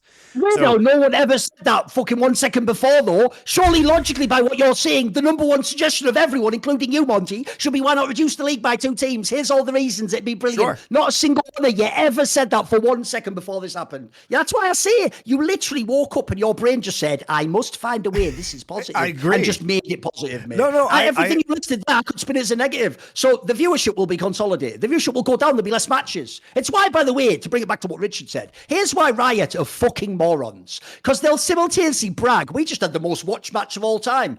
I thought about doing low bracket. Why would I do that and have more matches and get more viewership? You can't be helped. As I said earlier, someone like that cannot be helped fundamentally. Like at the end of the day, I can't. Monty, here's the thing: it's one thing for them not to know what's going on in this scenario. For a Riot exec to actually do the right thing, it's like the fucking end of Bird Box or something. You have to actually physically take them, put their mouth through the water, use like a sucking technique to bring the liquid in. That's it. Don't spit it out. Process it. And then finally, when they do. I can't do that, mate. They have to want to drink the water at the end of the day. They have to be involved in the process, mate. Come on. Well, no, I totally agree with you. That's what I'm saying is like, it's not wrong to say that this is a good decision now, but the lack of criticism for literally every other decision that has led us to this point in time, because there's no way to look at it in the long run except for the fact that this is disastrous for the LCS. Here's why it's disastrous. Let's say in a theoretical universe, as we said, we're supposing, this is speculation, that these slots got bought back by Riot for $5 or $6 million, right? And we know that EG paid $33 million for their slot because they didn't buy it at the same time Golden Guardians did, and Golden Guardians bought it for $12 million, right? And so they have lost an extreme amount of money, in this process, because it's not only all the money they paid, it's all the money they paid in operations, right? Paid for the slot, that is. It's all the money they paid in operations for player contracts, to do all of the rebranding exercises. And now they're, this is causing the entire EG to collapse, and they're shuttering all of their esports divisions. This has been an investment for evil geniuses in Peak Six, their parent company, that has no joke, like conservatively probably lost $50 million. Conservatively. Mm-hmm. Yeah. And so there isn't a way to look at this scenario favorably. It's like I said, the cratering viewership of the LCS, the loss of sponsors in the LCS, the lack of enthusiasm for the LCS. I mean, this is a product that is in critical danger. You can't get a consistent commissioner for this league because the job is a fucking poison chalice. It is a poison chalice. There isn't fixing the problem. And as LCS commissioner, you don't have any power. It's not like you're the top dog. You report to 12 different, there's like 12 levels of people above you, and you can't even have autonomy. And if you are LCS commissioner, you actually just can't.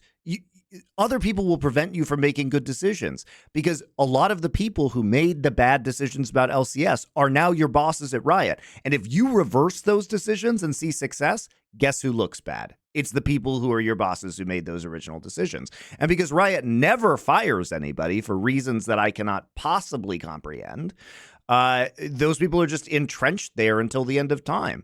So there's very few ways to actually remedy this problem right now. And the death spiral, I don't think, can be stopped for LCS. Like, it's basically just doomed to be a smaller and smaller viewership league over time. Well, I can give you actually. Go ahead, Richard. No. It's good, brother. You go first. You're the guest for sure. Well, mine's going to be a pretty big aside to all of this in that I actually think there always can be optimism. I don't think anything is ever actually dead. I think we've seen this kind of uniformly across video games. I think the challenge actually at the core of all of this is that the viewership is not actually tethered to the quality of the broadcast. I think we've seen strides made with the broadcast actually even recently. True. That would in theory, say that we should see it go up. Let's ignore the day of the week change and all that stuff. Inside the actual broadcast, the quality going up inside of all of its own stuff, it still doesn't do anything to the actual challenge, which is making your game popular, actually having the game of League of Legends be big and relevant in the space where it needs to be to help accelerate and grow the league further. I think what we've probably seen more than anything, we can throw out everything with respect to the teams, and we can throw out almost everything with respect to the LCS and say, okay, let's pretend they all did it correctly. I actually don't even know if that would be enough to tackle the significant paradigm shift we've seen in gaming, where there's 1,000 games, 1,000 high quality games coming out every day, all of the time, on like 16 different platforms to digest it. And I don't know how, like, they just haven't done a great job of continuing to platform League of Legends itself and like push it up, right? Like Summoner's Rift is like falling secondary to ARAM. Like inevitably over time we're going to see this, and that's in America, like it's not true in Korea or Yes. China. I can tell you Yes, that. of course. Yeah, of course. And that's what I'm saying. If we're talking about like, punching down on the LCS as we are, I spend very little time. You're not wrong. Every criticism you guys have leveraged today has been pretty well accurate. I think in the grand scheme of everything, though, it's secondary to whether Riot can actually revitalize League of Legends, the game in North Agreed. America, to the point Yeah. where it actually has an impact, because that's what really drives everything across everything. World of Warcraft is like 1,000,000 years old and has like a fraction of the player base it used to have, and has hundreds of thousands of viewers right now watching Race to World First, right? Like there's obviously, if you get people energized about the game, they'll come back and they'll watch, and we see that especially when we look at international events for League of Legends. But regionally, that has just been an abject failure, especially, and it's even more awkward because obviously Riot's based out of North America. Well, I think there is this kind of sea change happening in esports. From my kind of vantage point, where I think a lot of people are embracing this idea that less is more. That the concept of having like lots of games and just this never-ending deluge of things. It's not going to work in the attention economy, particularly in America, where, as you said, there's like 1,000,000 things to be interested in.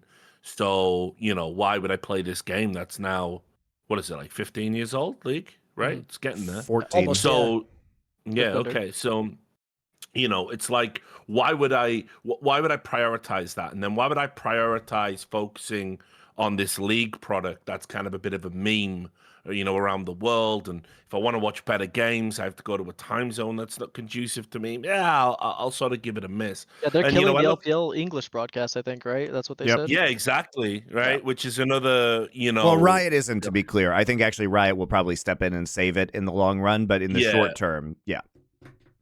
Yeah, so I mean, so you've got all of these little things going on. Meanwhile, I kind of look over at what's happened with Dota, where Valve have just sort of, I don't want to say admitted defeat, but they've been like, you know what, we tried this Dota Pro circuit, it didn't work out. Nobody seems satisfied with it. We're killing it.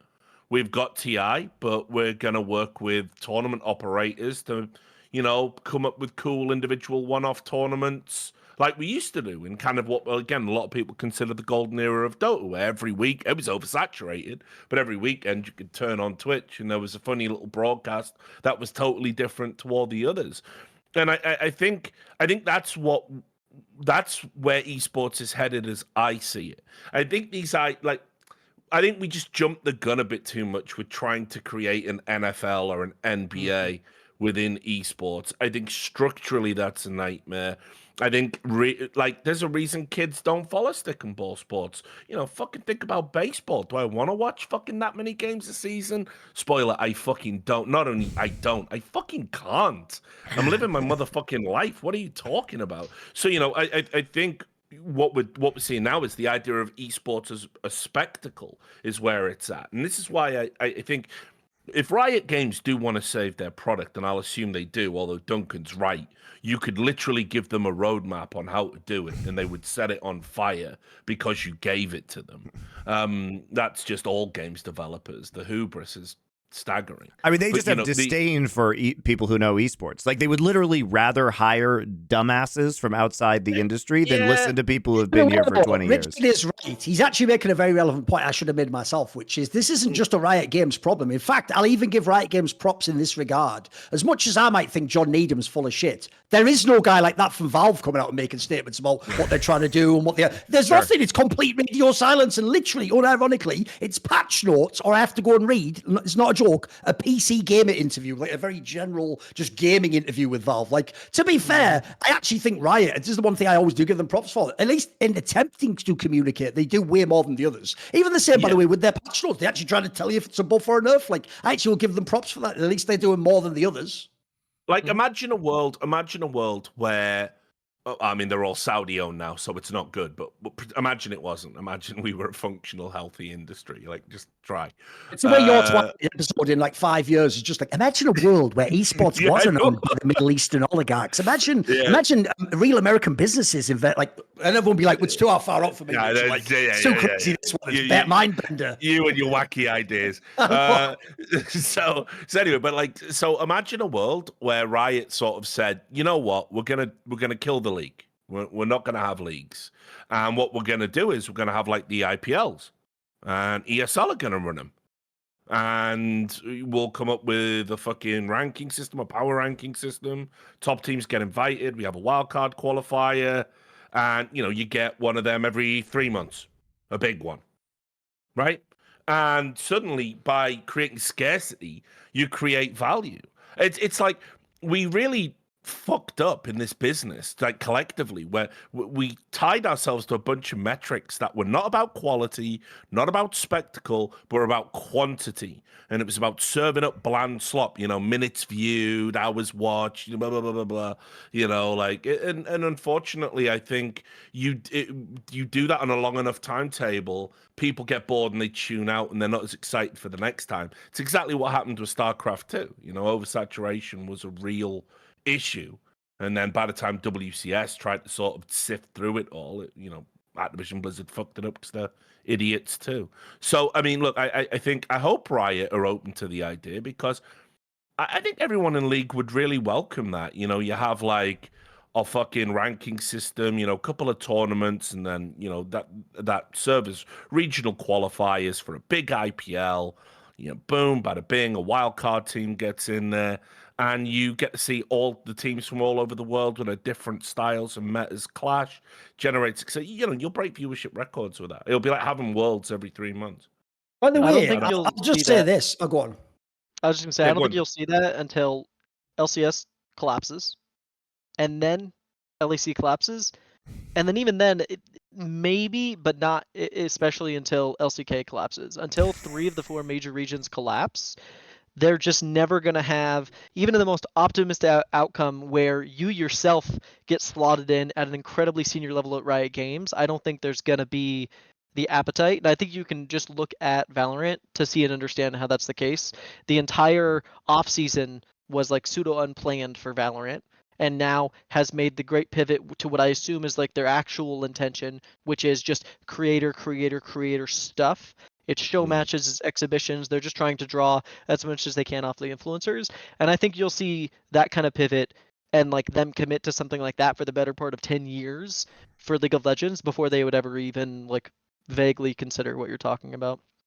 Yeah. The problem I have with this whole topic as well is this all does come down again to like an American-centric view of the world. Like you said it earlier, Danan. The real problem here is Riot Games themselves are American, so they have to maintain this conceit that like NA/the LCS is a major region. This is like a top esports product. I've always said this to Monty. Do you know how actually jarring it is to come from other esports games where I'm a pure elitist and I only watch the top 10 teams or players in the world, and then come into the LCS where effectively, if you know how many good Koreans aren't even on teams, I'm watching like the 1050th best player is the star of the league. Like to me, that if you actually even just said, and then we're going to make that league like the NFL, I'd go, well, it's a bad product, isn't it though? Like I want to watch the Koreans and the Chinese player. So inherently to me, there's always been like a flaw within even the concept that like the LCS could be the main product. And to me, a lot of it is just the fact that Riot themselves are Americans. So it's the market they understand. It's a market they want to succeed. Half the joke about what league is. If they look at China, they're killing the game. Look at all the viewership. Look at the size of the league. Look at all the crazy things they're doing there and the integration with the government. And all.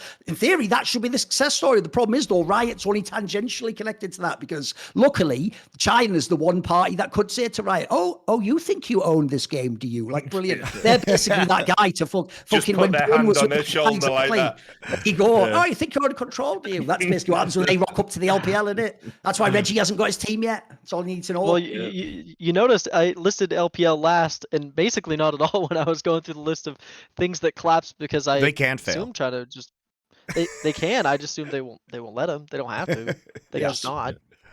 I mean, just as another little thing as well, and this is like, I don't know, we're definitely getting outside the lines. Got a couple of points. I'll bring us back, but I want to talk about this because you know how everyone wants to be the NFL in esports. They always wanted that. They always wanted to be the NFL, the NBA. I That's wanted to be an basically NFL GM. That was like the right? plan. Oh, I'm from Iowa. We don't even Americanism. have a pro sports team here. So I was like, I'm Right. gonna be a GM for a pro sports team. Right. So, it's like the thing about American sports is the way it all works is that you have this pipeline. I'm not talking about EG's pipeline, but they have a pipeline. They do have a talent pipeline through collegiate, but they also have a drafting system that generates content in and of itself, an interest in and of itself. Everyone's excited for it. Everyone's hyped for it. It's televised. And then obviously the worse you do one season, the democratizing factor is you get the higher picks in the draft. So theoretically your talent comes through. Now, there's nothing like that in esports. So when you go to copying an NFL or an NBA model, one of the fundamental problems you've got is we don't have a pipeline of talent coming. There's no grassroots. There's nothing to come through. There's no drafting system. Even if we had a really good academy players in NA and we thought, hey, let's do a drafting system, legally you can't have a drafting system because you don't have a players association and all this other stuff that you have to have if you're going to run a sport in America. So We could do it anyways and get fined like Overwatch. yeah, why not? Right? Exactly. By the way, Very good if you're point. Yeah. listening, don't ask Jack why there's not a union. He has nothing to do with it. Ask Doublelift why there's not a union. There's the person you want to ask why there's no Double player grift. union. I believe I believe we come on that. After all these years, that's how you know how beloved Doublelift was. No one saw that one, Richard. It was right there the whole time, just dangling. Double grift. Well, there you go. I live to give. But anyway, the point is, I just think, like, listen, I got my own beef with Americans when it comes to fucking esports and sports and just stuff in general. And I'm pretty on record as saying I think the worst part of the internet now is that you just sort of exist in some sort of American cultural tyranny where all sensibilities have to be passed through whether some American cunt you've never met might get offended, and it's just really ridiculous for people who aren't American. But the pendulum's going to swing back on that. You'll all find out. But anyway, Richard's gonna go make his own internet with blackjack and hookers. Here's the thing. We are kind of. Yeah. Blackjack and hookers is fucking perfect. But it's like maybe just the way we've conceptualized these leagues in the first instance by Americans' frame of reference wanting to emulate the successful sports products. That's where we've really gone wrong with it because, in Counter-Strike, which was predominantly European driven at the start, the open circuit has been a boon. And the only thing that's dampened that in recent years is these pseudo franchise leagues, these partnered leagues. And we've seen a reduction in talent, a reduction in competition, young players not getting opportunities, orgs not being able to eat and earn money. And it's had all this negative effect to the point where Valve have gone, we ain't doing that in 2025. So, all of the, we won't give you a license if you charge somebody to be a partner in your league. And, God bless. So I'm just wondering, like, say, if this is the moment Riot takes stock, if you're not going to listen to 50% of your league saying, I would exit now if I could. If the money was there and, it was urgent, I would go. If you're not going to listen to that and make some fundamental changes, then ultimately you sort of do deserve to be doomed. Survival of the fittest. By the way, remember when they made the franchising for the LCS, two of the main selling points and reasons given as to why it was really important that we have an LCS and any LCS franchised, not an open circuit with relegation and promotion, was one, the idea that like, but if I buy into an open circuit, I could put loads of money in and lose everything. Hold. So anyway, that happened anyway. It's all great. We lost all the upside of that. Still happened anyway. They're all gone. And then secondly, the other classic one. Are you ready? This is a proper barn burner. They were going to develop NA talent. Last year, Team Liquid made a fucking super team with $7 million, all imports. This year, they tried to make an all-Korean speaking super team. It's the franchise league that's supposed to develop talent. That is mental. Sorry, that's just by the by. That's just how it was all nonsense from the beginning. Here's the bigger question, though. Actually, there's a point we haven't addressed that I've got to bring in here. It's actually very relevant to this episode. I actually thought, even though obviously the bigger scale of like teams leaving the league, this might mean other people cash out in the next years or faith in the league. That's obviously the biggest problem. But a more minor one I think was fucked up. I can't believe people let this fly. Was when good old John Needham, or as I call him, John Offer Baloney, came out and made his statements. He absolutely, I'll just say, it wasn't even disingenuous. He was openly dishonest in his statement. His statement contained within it a sentence which I will speculate was intended to make you, the reader, think that it's all okay though because they did it just in time removing the teams, that all the pro players are going to be fine. And the off-season's just starting now. Free agency was going to start the day after, I think. And so because free agency hasn't officially started, don't worry. Essentially, this isn't musical chairs. The music hasn't stopped and there's still loads of spots. That is exactly the reality opposite of what was going on. If anyone knows how the off-season works, most rosters are already set. Most rosters are literally just waiting to sign the contract the day, I think it's the 21st, the day it opens. There's even teams you will see on the day that the roster announced the players. They didn't do all that in 4 hours, guys. It already was all set. All the teams have allowed people to talk to each other. So that part I did think was actually disgraceful because that's where Monty, like I say, they have to make it sound like a good thing because that's obviously a massive L for loads of pro players. Like, spoiler, there were literally players from teams like Golden Guardians and EG essentially just immediately say like, I guess I'm not playing anymore then. I mean, is what John Needham implied. The tragedy that obviously leaps out, and this isn't to be disparaging about any other players, but, you know, Licorice just gets, what was it, Most Improved Player of the Year award. He was first team All-Pro in LCS. He was the best player in his position. They had, because they had two, didn't they? Guardians. Was Huhi the other, or is that right? Or it was Gory. It was Gory almost. Oh, right, right, the John so you know,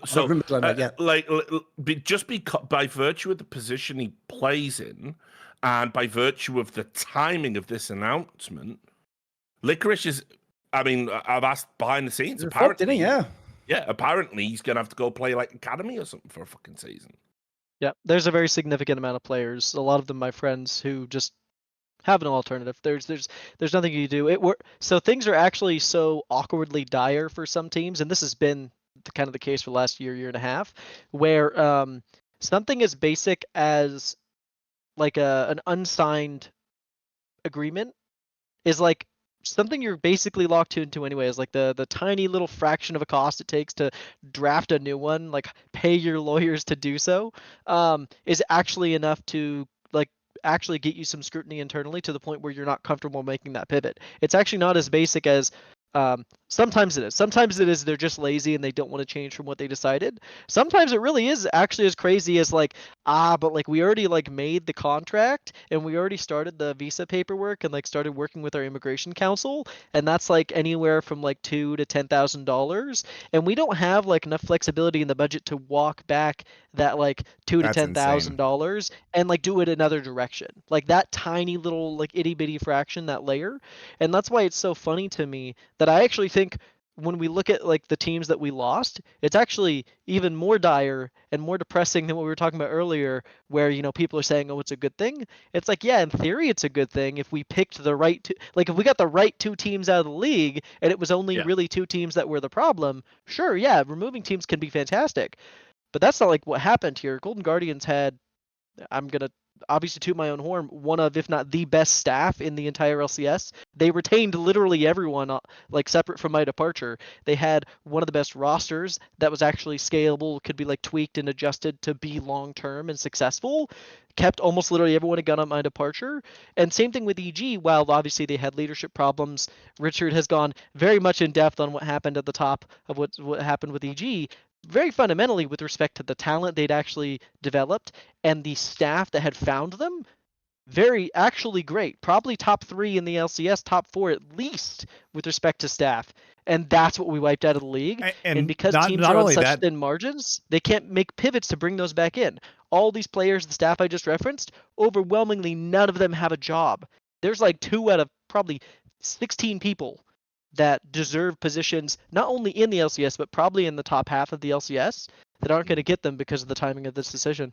not only that, but the org itself was well positioned because you were owned by Golden State Warriors, so you actually can just borrow sales and legal resources from Golden State Warriors. You know, to your point about contracts, it's cheaper for Golden Guardians to retool a contract because they already have lawyers who are part of the team who do this for the fucking NBA. The time, constantly. Yeah. So it's like, because they can share resources, you don't have to hire that person or go to an external vendor. It literally costs $0 additional dollars. And you can constantly, like, the sales team at Golden State Warriors can sell for you, right, with very little additional cost.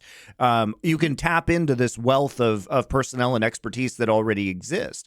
And so, in a way, Golden Guardians was capable of operating at much lower amounts of money as a result of this. So it's even shittier in some ways that while staying successful. That's the important part. Yes. Like, being cheap is irrelevant if you're not actually returning value to the league, to the actual franchise partnership that you're in. Golden Guardians was one of the few teams that was like able to not only be cheap but have the actual opportunity. Whether they actually did consistently over their time in the LCS is a separate conversation. I mean, but practically it was there compared to others. It's a loss to Riot too, because we're even glossing over the fact that literally a year ago, the World Finals was held in the stadium of the Golden State Warriors that is owned by the Golden State Warriors, the Chase Center in San Francisco. This deal was probably a sweetheart deal to Riot and easier to get a very prestigious stadium in the middle of San Francisco because this team was an LCS team. So even Riot is going to be losing out on potential value as a result of this. I can't imagine that they charged market value for that stadium, right? This was probably seen as, you know, a way to... I can't speak to the charge. But I can tell you there was intention. Like, Chase Center was not this magical, miraculous venue that they just propped up overnight, right? They actually had to, like, go out and raise the money to build this a long time ago with, like, a big intention, big conversation, not only with San Francisco, Oakland, San Jose, the entire state. Like, the plans for building, obviously, the NBA arena are one thing, but very much at the very, very inception of Golden Guardians and Golden State Warriors esports presence was the conversation around the fact that they were going to have that venue and how they were going to get Riot, obviously LCS, but like maybe even more into that venue, not just this one time, but like actually making this like a big standard partnership. That was obviously a conversation that took place. You don't just walk away from that like overnight without there being some awkwardness. By the way, the other thing as well to shade into this, like earlier on when we had the discussion about Valorant and other games that exist simultaneously that these teams can just choose to go and be a part of. This is why I tried to make the point to people this summer when the walkout was happening. Like, guys, the last people you actually want to piss off and antagonize are the team owners like Cloud9s of the world. Like, they can just leave and go to all the other esports games, man. They don't have to stay in League of Legends. Like, it's not some like inherent thing that must be the case. Like, if there's a better deal for them in 4 or 5 different esports, then they'll go. And eventually that's the angle I guess I'll spin back to you, Danan. It's like, essentially, that's one of the few levers that does exist here is if someone else provides a more appealing model, basically, that could actually spur Riot's hand, right? Well, that's actually... Really lose like the good teams, you know. I'll make the opposite point. Usually when the majority of teams are like looking and talking about leaving, that's like obviously a death sentence for a league. I'd actually be just as worried for the few teams that didn't actually want to have that conversation and didn't want to look for their off ramp, because to me it implies that they've actually very significantly tethered themselves to a product that doesn't necessarily look like it has an upside. Look, we can obviously sell it as, well, Cloud9's fine, they'd make the pivot, and I don't doubt that they would survive. But I think they're one of the teams that would actually be most impacted by the LCS failing compared to everyone else. It's actually a point where they need it to work if they want to be where they are and continue to grow from where they are. And I think that would actually be a huge setback for them. So I'd be just as worried for those, I think we've estimated 4 or 5 teams that actually said outright that they're not interested in leaving. I think they're in just as a precarious, if not an even more precarious position, because they don't have a separate fundamental underlying business like an NBA franchise that they're actually just going to go and operate instead.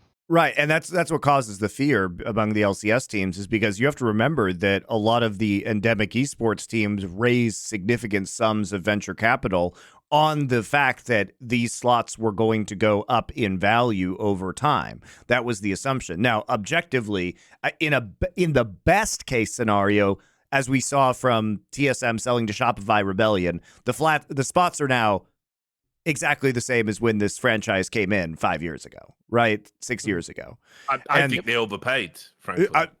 They did. That's certainly a take. Yeah, that's certainly a take. They could be worth 8 million. They could be worth 6 million, right? They've been going down over time. We've seen. So like the peak of it was EG buys Echo Fox for 33 million, right?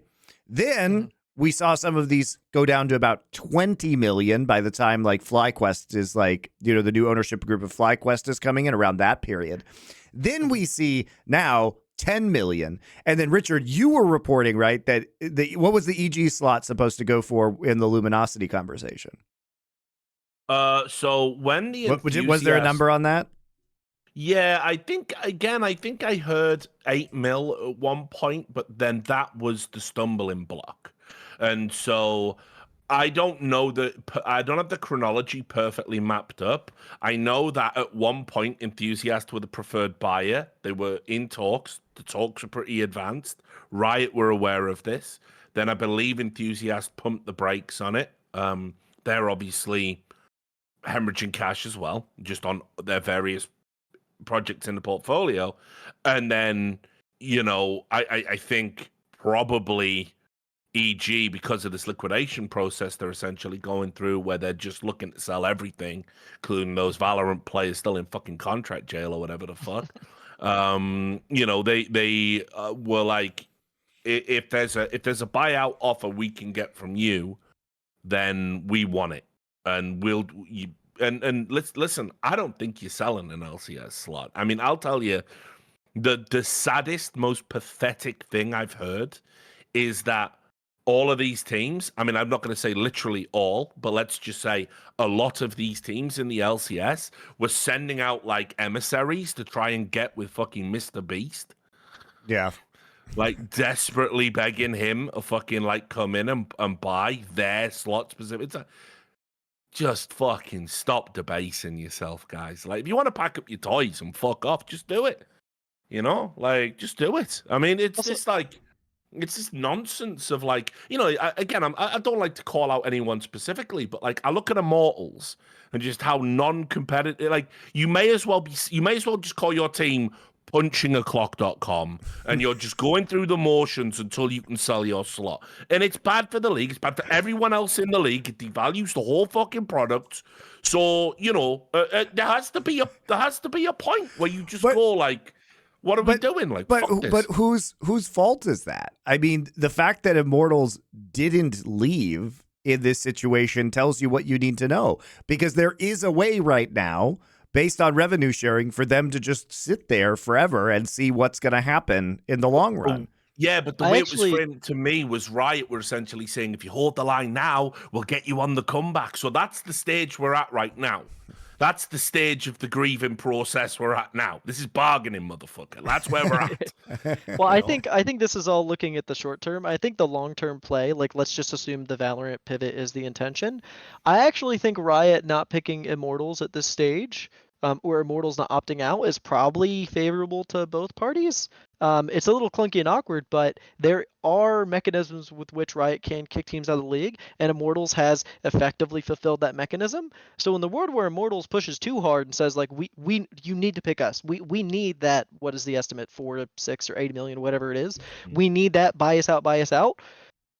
I mean, I'd be really worried to say that if I'm Immortals, because Riot might just turn around and say like, actually, we have picked you to be kicked out of the league. We're not buying you. We're not buying you out. We're just going to push you out. So it wouldn't shock me at all if we start seeing something like that be where they go. And I think the teams that are in that want it out are probably just waiting for their like Valorant adjacent payday of please leave the league so we can make this pivot, and we'll pay you more now. Yeah. I've got a general question I want to put to the whole panel, and whoever wants to can jump in on it. So it goes like this. This topic is being talked about, as is always the way in League of Legends, as if it's like, Asia is just this vague area where they succeed somehow, who knows how, cargo, blah, blah, blah. LPL does great, LCK has its own hype viewership and the chairball stuff, but everyone clumps the West together. But here's the problem, Danan. For about something like, I'm going to say like 85% of the history of competitive League of Legends, North America was where all the money and all the sponsors were, and Europe was where they had better actual League of Legends players, but way less of all those things. Way less people who are VC companies who put money in. We're smaller sponsors even. And yet we exist in a world where simultaneous to this discussion we're having about like essentially the most popular North American team ever. TSM's just left the league. EG was even like a champion a year ago. They're gone. Golden Guardians was top 2. They're gone. And slots now go for 6 million, 10 million, 8 million a go. Meanwhile, right now, there was that news reported that Carmine Corp is buying 66.7% of like a fucking like essentially like a shell company that then they share the spot with Astralis in the LEC, and that cost for 2/3 of the slot was something like £15 million, which is about $19 million if people don't know. So $19 million for one of the smaller, not even a team with a massive fan base either, by the way. Carmine Corp has it, but obviously Astralis doesn't have an existing huge fan base in the European League of Legends. Do you have any reason why? Because it's not like look, the viewership's better in LEC, but it's not like LEC is like bomb. It's not like LEC is like 10 years ago in NA with all the sponsors and the crazy input of money. Do you have a sense for why LEC is considered still quite profitable and people buy slots even in esports winter for, we're talking like almost double the price of an LCS slot. Do you have any thoughts on this, anyone? I mean, I can touch on a little bit of what I think we're seeing specifically there, and it's a pretty similar parallel to something that happened that we actually haven't talked about, which is the CLG NRG transition.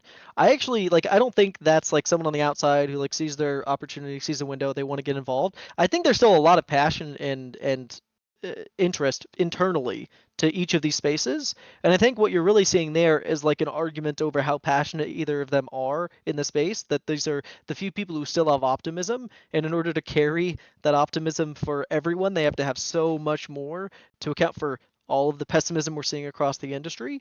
And I actually would challenge and say it's actually really, really weird. If you guys didn't hear, my understanding is that money didn't really change hands on the CLG NRG transition. No, it didn't. My understanding is that MSG, in theory, traded a portion. Well, they basically traded the entirety of CLG and its corpse for a portion of NRG. I think we're basically we're going to see a handful of these types of like mergers and deals. We're seeing it right now. What with V1 Roker, and is it G2 who just acquired them? I think this is just like further consolidation, and I actually don't like that amount of money is kind of irrelevant. That's just like basically already existing endemic teams trading against their value internally in the same way that you could probably expect someone like C9 would do if they were outside of the LCS trying to get in, right? Like it's like a lot of the same idea of a structure of how you make these deals when you just don't have capital floating all over the place anymore. Yeah, and I was going to say as well, what you have to remember about that particular deal, the Carmine Corp one, is that they have been tooting the horn about all the great stuff they're going to do with their new stadium. Their totally real new stadium that they built, as it was reported, and it wasn't. It's just, it's just an existing stadium that's being refurbished. But anyway, they have pledged, and keep in mind, Macron, he likes esports and video games again after saying that they were the cause of those riots, but he likes them now. And he says that basically what he's going to do is... I'm not as big a fan of Top Cocktail and CSGO, but aside from that, No, bizarrely no. But yeah, he's so what's happening now is there's all this like French subsidy money coming in. So Carmine Corps have this stadium. They need to fill that stadium. I believe 25 events is what's been pledged. So yeah, you want to get bums on seats. Probably makes sense to have a fucking League of Legends team, given that it is ostensibly still the most popular game in the world. But what I'll also add there as well, the weird Well, the joke fucking is they're doing a campaign where each of their fans just has to remember to attend an esports event every time they wash each year. Keep going. Not bad. But yeah, but also, you know, I think in regards to that deal, I would keep an eye on that because that seems very strange. That when you look at the Astralis share ownership and then the Carmine Corp deal and the timing of it all after because if you remember, Astralis had just done some delisting off the NASDAQ and bought back Yes. a ton of shares on the cheap. Yeah. Just before that was announced, I don't know. I don't know enough about that financial world, but it might be worth looking at. But yeah, I don't like all these things where it's like it's Carmine Corp, they've got 66% of the slot, but Astralis is still a minority owner and all this. There's too much fuckery in esports. I think if you're going to buy these franchises, buy these slots, you should have to buy them outright or not at all. But anyway, but yeah, Hearing but what you just- sorry, go on. Yeah. I was going to say, hearing what you just spoke on, it kind of sounds not too dissimilar from what we actually saw happen with FlyQuest. Obviously, Bucks ownership won it out, and they were looking Yeah. for someone. The timing for them could not have been better, obviously, as we see now. But I've actually met with that new ownership of FlyQuest, and they have a really interesting perspective that sounds similar to what you're talking about here with Carmine Corp. They have an NHL franchise, and they want to see what they can adapt from esports to obviously continue. You were saying there's stick and ball problems already in sports Yeah. proper, dragging people over, and I think that's something that FlyQuest definitely for sure internally probably talks about. That's why you would expect an NHL franchise to walk in the way that they did, and that's not too dissimilar from saying, hey, we have a venue in France and that we need to put people in. Yeah, no, but this is what I mean. This is just one of the ridiculous things with esports in general and these failing leagues in general. If you look at all of the trends that have been happening, like content-wise, broadcast-wise, structure-wise, in sports, there's been loads of stuff that's been lifted from esports and loads of stuff that's been lifted from sort of digital culture and where we're at with it right now. I mean, even the talk show. Fucking the late night talk show, the therapy for fucking American liberals, one of the Stevens or whatever the fuck. I would point out NFL co-streaming with the Manning brothers is probably a better adaptation, but yeah, that's fine. Yeah, but exactly. All of a sudden, they were all doing it at home during the pandemic, and it looked exactly like a Twitch stream. And now, yeah, you've got co-streaming going on there. They're lifting loads of stuff from things we pioneered in esports, and that's why copying these outdated models that kids don't fuck with at all is so ridiculous to try and it's the core problem we've got, that we built a bunch of stuff. We never got over our inferiority complex in esports.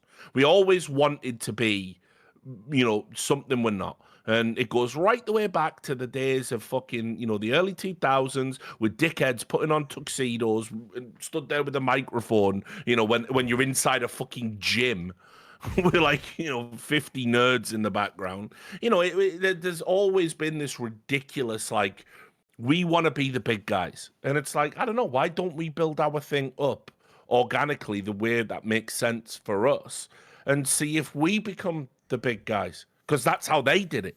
That's how the NBA did it. That's how the NFL did it. I mean, it's also the NBA is now moving.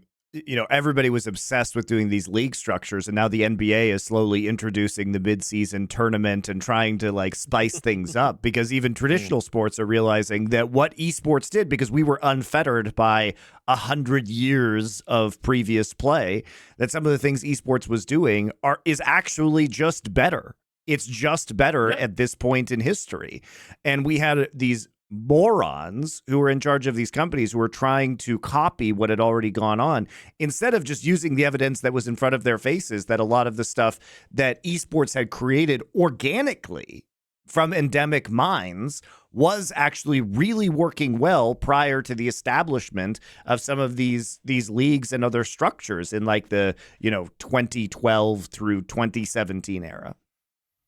That's another cheeky thing I can pseudo confirm. That is something that was like touted pretty consistently internally, that the NBA was unironically paying attention and listening to things like the LCS and esports broadly as they walked forward with this formatting. That was like, actually, those were names that were invoked at NBA ownership meetings with respect to how to like make things better, pivot. And I think we're seeing some of the same stuff happen with, I don't know if you follow baseball, MLB's made a lot of we would probably call very conservative changes for actual baseball. I think those changes very are great. Aggressive, very aggressive, very progressive changes actually for their sport. So I think we're going to see that happen more broadly, more consistently.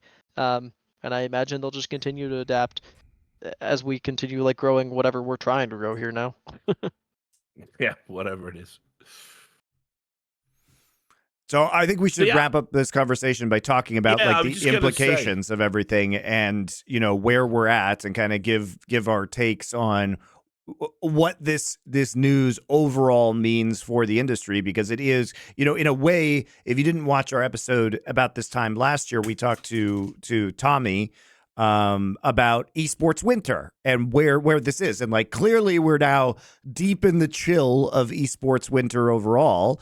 And this is the results. We are going to see, what we have seen is, to Danan's point, consolidation of entities like Madison Square Garden and CLG. Prices of these franchises have gone down now, in some cases below what they were originally sold for. The complete collapse of incompetent teams like Evil Geniuses, who have now just buckled under the weight of their own massive investment, and just completely inane leadership. And then also teams that could afford, like the Golden State Warriors, who could afford to fund this LCS team literally forever, and who could literally right now, with revenue sharing, just coast. They could run they probably have run many teams for under $2 million, right? And they could actually just sit here, and even they are making the decision that, we're out on this, right? So there's a lot of different factors going on, and none of them really great. None of them really great, even if they're being touted to you and marketed to you by the remaining teams in the LCS as a good thing. It is making the most of an extremely terrible situation. Yeah, so my thoughts are this. Look, man, this industry's fucked, right? And it's just been it's our fault in a way as well. Like I never absolve myself of any of the blame, because 2015, 2016, Duncan will tell you, he was there. I was the one. I was like I was like, mainstream acceptance, that'll be great for all of us. I was very into it. But when we got picked up by when CS got picked up by E-League, and when the Overwatch League was coming in, I was in the thick of it, man. I was doing consultancy. I was talking to people, don't do this, do that, really, really engaged in this brave new world where I, wanted people to succeed. Used to fucking hang out with Rick Fox and some of his sports friends would be talking about their investments and, blah, blah, blah. And I was like, this is great. This is what I'd always wanted, an ambassadorial role to help get good people and good money into the esports space. But the problem is, it's America, and you're just fucked, because it's never enough.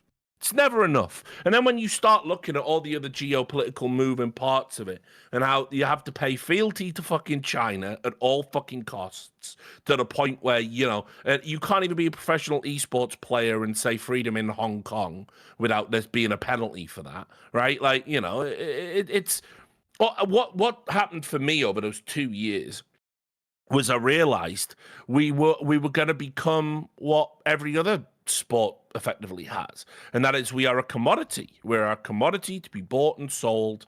None of the history matters. None of the heritage matters. Players are assets. you play in a league, it better be a franchise slot because we need assets. Why do we need assets? Because it's either good, prestigious, or we flip it.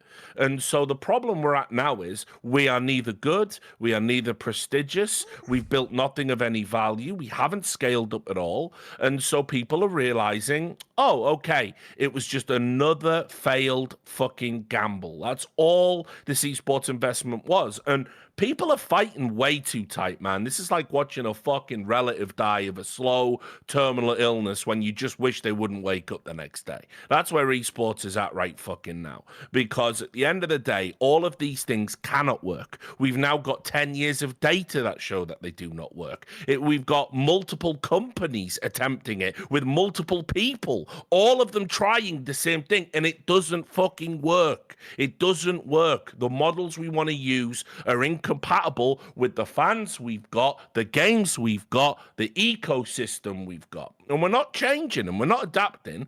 And so the only thing that, like, the only good thing that can come from this is all of this has to collapse. We got to go back to fucking zero. We have to go back to right to what is esports. And it's people playing video games to a high level that want to be better than everyone else who plays the same game as them. And somewhere collectively we can generate some money for them for that fucking process. That's it. That's all it ever needed to be. The minute we got into stadiums, that was our final destination. But we fucking refused to stop there because the Americans were like, right, now I get to be Jerry Jones. I don't care about your Jerry Jones wet dream. So unfortunately, what does it mean in the broader context? It's a good thing because EG are fucked, and no disrespect, Golden Guardians. If you don't want to be there, go. But the problem is now it's going to limp through another season. And we already know there's another 3 teams in the league that would sell, and probably some others. They just don't tell you about it. They just haven't been as open. So where does it end? 6 teams in next split? You know, we're going to keep doing it. How low does the viewership have to go before the plug is pulled? LEC hemorrhaging it as well. So, I don't know, guys. I wish we could just do... I wish somebody just had the balls to do a hard reset. Because all of this is fucked. The wider industry needs to get with the fucking program. And the program is, we aren't the NFL. We aren't the NBA. We never were. We had a few years pretending. It was fun. Some people got rich. Most people got fucking broke and bust. And where we're at now, all of these corrections, they're not happening abruptly enough for me. Like, because this is another 3 years of wasted time is what we're looking at before somebody eventually realizes the LCS in its current format can't work.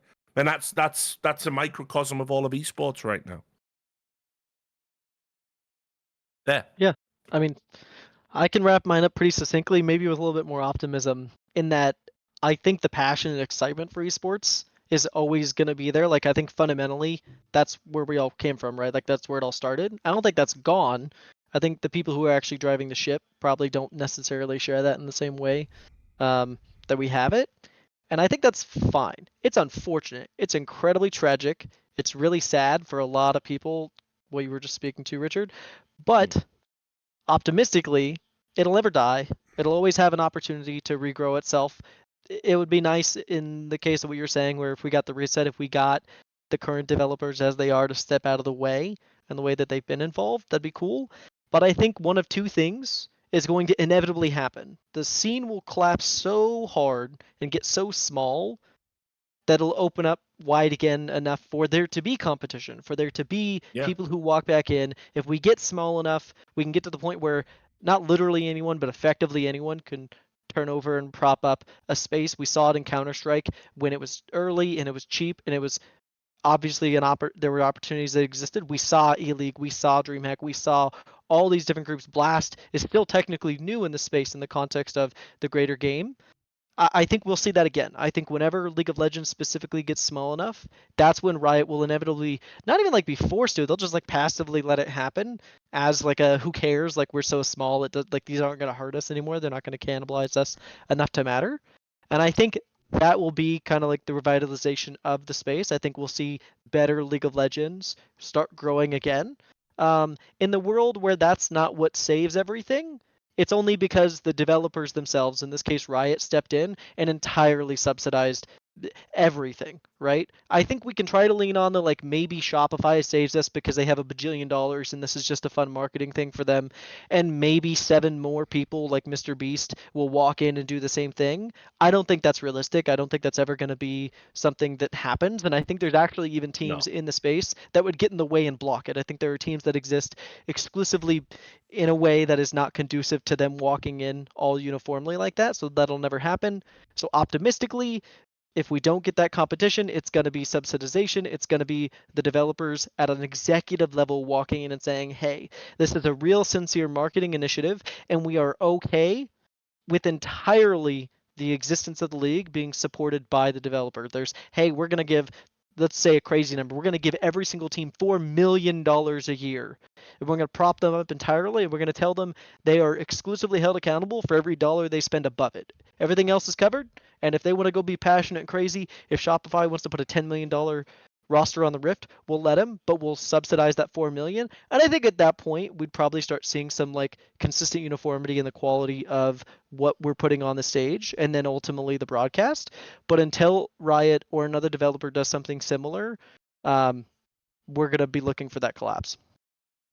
The problem I have with that as an approach, because I actually do agree, in theory, that would actually somewhat resolve this here. Essentially, if people don't know what happened in StarCraft 2, when finally the game dev goes, I'm finished with this now, you guys can play while I'm going home, you can keep the ball, then yeah, you can have a game, you can have a little match. My problem is this, though. I think the key distinction between StarCraft and, in this case, Riot Games, Blizzard and Riot Games is, Blizzard still allowed the ESLs of the world to somewhat be involved, and then what happened is essentially they just took over the whole thing. The problem I have here, Danan, is Riot explicitly fucked all those TOs 10 years ago. Like, if I'm one of those TOs, you'd be a fool to start building your ground again on the League of Legends ground. You know, remember, if it ever gets big again, they'll just come in like they did before and go, excuse me, this is all mine. So this actually will come in later on. This will come back to what my final point is. So, by the way, as an aside, I'll just throw this out there. As far as I can tell, the only potential perpetual motion machine that's ever been even speculated to exist in esports would be some kind of a machine that works on Americans saying positive words only. Somehow the words like passion, I believe in it, like only words. You don't ever have to actually do anything in the real world. That would be beyond the pale. Just saying the words is supposed to just generate, like when they say energy, dude, like Richard, I almost feel like they actually are describing something like ether or something like, it's like they say the word energy like it's something I'm unfamiliar with. Like what's weird is they're all motivated up the arse, mate. I tell you what, they can't make a bloody dollar ever appear in an account. It's weird how that works. Then also, I'll just throw this out there. You know, I'll tell you what I genuinely think a soft reason is as to why League of Legends constantly fails across the board in NA, is they all are so insanely incestuous, it's mental. They all come on every talk show and every interview and every press statement saying all this stuff where always the mantra goes, it's none of our fault. We can all agree it's a systemic problem. Let's all together get better and be positive and build this in. And it's never anyone's fault. It's never the guy who signed the bad deal. It's never the guy who ran the league that never had made any sense. It's never the format that never could have been good. It's never making a siloed league with the 1050th best player as your best player, like I said before, then thinking people will pay to watch that. It's never any of this stuff. It's always like, so Riot as a vague monolith, never anyone who works at Riot, by the way. No one who works at Riot should ever be fired or has been incompetent or done a bad job. It's just Riot, the vague monolith, or it's like, some owner did a bad job by signing slightly too many players. It's never like, where are all the people between? Where's all the thousands of people between who made all the actual tangible decisions that ruined everything? It's never any of their fault. So I'll bring it all the way back, because I did actually think about this year when I saw everything was starting to crash and the Titanic's going down and you can see all the other icebergs in front of the other ships. I thought to myself, actually, I do know myself many competent people in esports. In fact, I know them at every level of the industry. I know people who do work as production executives and people who've worked in sports leagues and people who've been tournament admins and people who've been video editors and commentators and I thought to myself, wait a minute, what does stop us just doing like an Atlas Shrugged? Like, why do like the 15 competent people in the industry not just wake up one day and go, wait a minute, Why don't we just make a group and go make our own? Oh, that's right. Because what makes this different from any other conversation is the IP rights. And the problem is you can't do that. I can't go tomorrow with Richard and Monty and Jack from Cloud9 and fucking Reggie from TSM and 2 other orgs and make my own league tomorrow, like a PEA for League of Legends, and start out and we'd have all these, and we'd start small and we wouldn't wait. You can't do that because Riot can tell me you're not allowed to play with my ball, essentially. So unfortunately, even though I've sort of actually in this sense punted the ball to a part of the pitch none of us can even play at for potentially decades, I do think this is also another issue that comes down to the fact that as long as Riot is the god emperor of all aspects of the game, they will always be the bottleneck. They will always be the thing in the way of potentially competent people doing their own project, because you can't do your own project, sadly. Been saying that for, I don't even know, like at least, it's got to be at least 12 years now, that there has to be some sort of lawsuit. There has to be some sort of legal attempt to try and say that the purview of intellectual property rights can't extend to, if you make a video game and I want to run a tournament for it, you can stop me doing that. I like, mean, Richard, I'll give you an example the right Melee now. scene might sue soon then. Here's a tangible example I'll give you right now. Are we actually going to pretend? Because, by the way the law works, this is what is implied by the law. The law would suggest that the reason why Riot Games had the biggest viewed final ever is because they made a game called League of Legends. That's it. No, the reason that final was the biggest ever is because Faker played in it and was about to win his 4th world. Are we all going to pretend that the Faker part isn't essential to that storyline? Like, in that story, Faker should command some sort of leverage, but he doesn't. In this example of the game, he commands no leverage. Yeah, no, that's absolutely, and it's not just right. about video games, though. It's a question that is going to either eventually be solved by, or answered, not solved, I should say answered, could be not solved, answered by legislation or by like a Supreme Court case in the United States. Because the problem here is it's not just esports, guys. It's all digital media. It's what is fair use in general. And this is a massive problem in music, in film, in esports right now. Streaming. And then, streaming. In terms of intellectual property, the entire thing has changed with digital media and transformation of digital media and YouTube. And so until this issue is definitively solved across all major entertainment industries, it's just fucked, and everybody's fucked. But it is outrageous that the developers do have IP control over the broadcast of their game.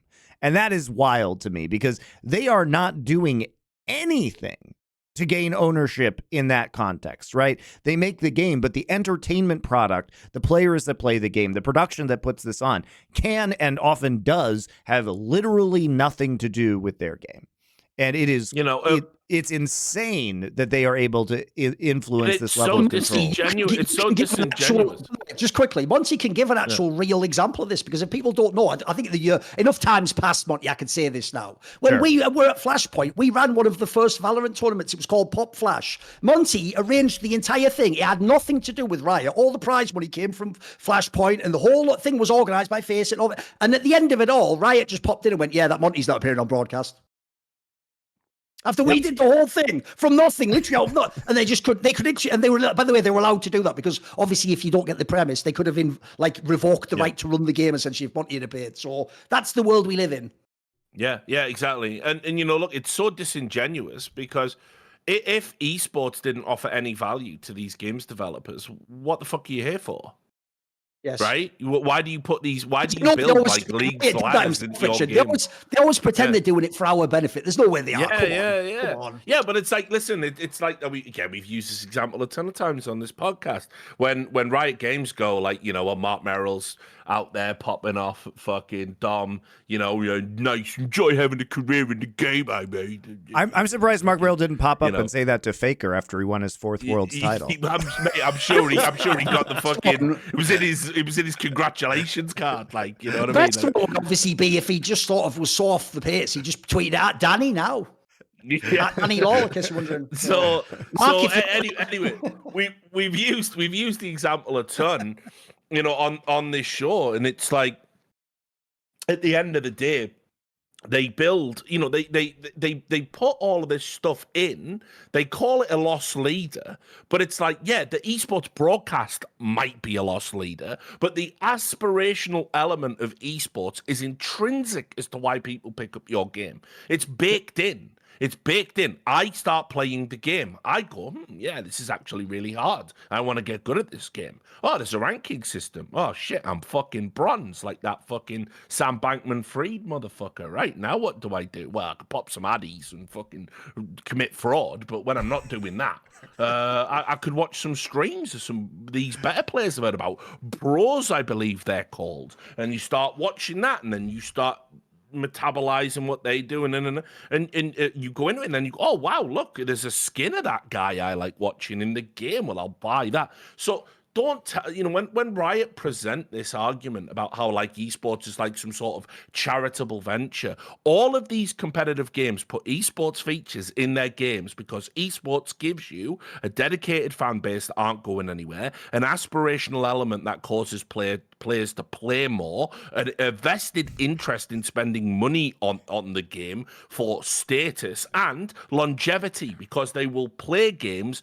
long beyond whether or not they're Vogue, Yes. AAA releases. Like I said, League of Legends looks like fucking cheeks by modern game standards. It is ugly. I fired it up the other day just here's out what of blew my morbid mind. curiosity. There's a guy at the Running moment. it is apparently the same experience.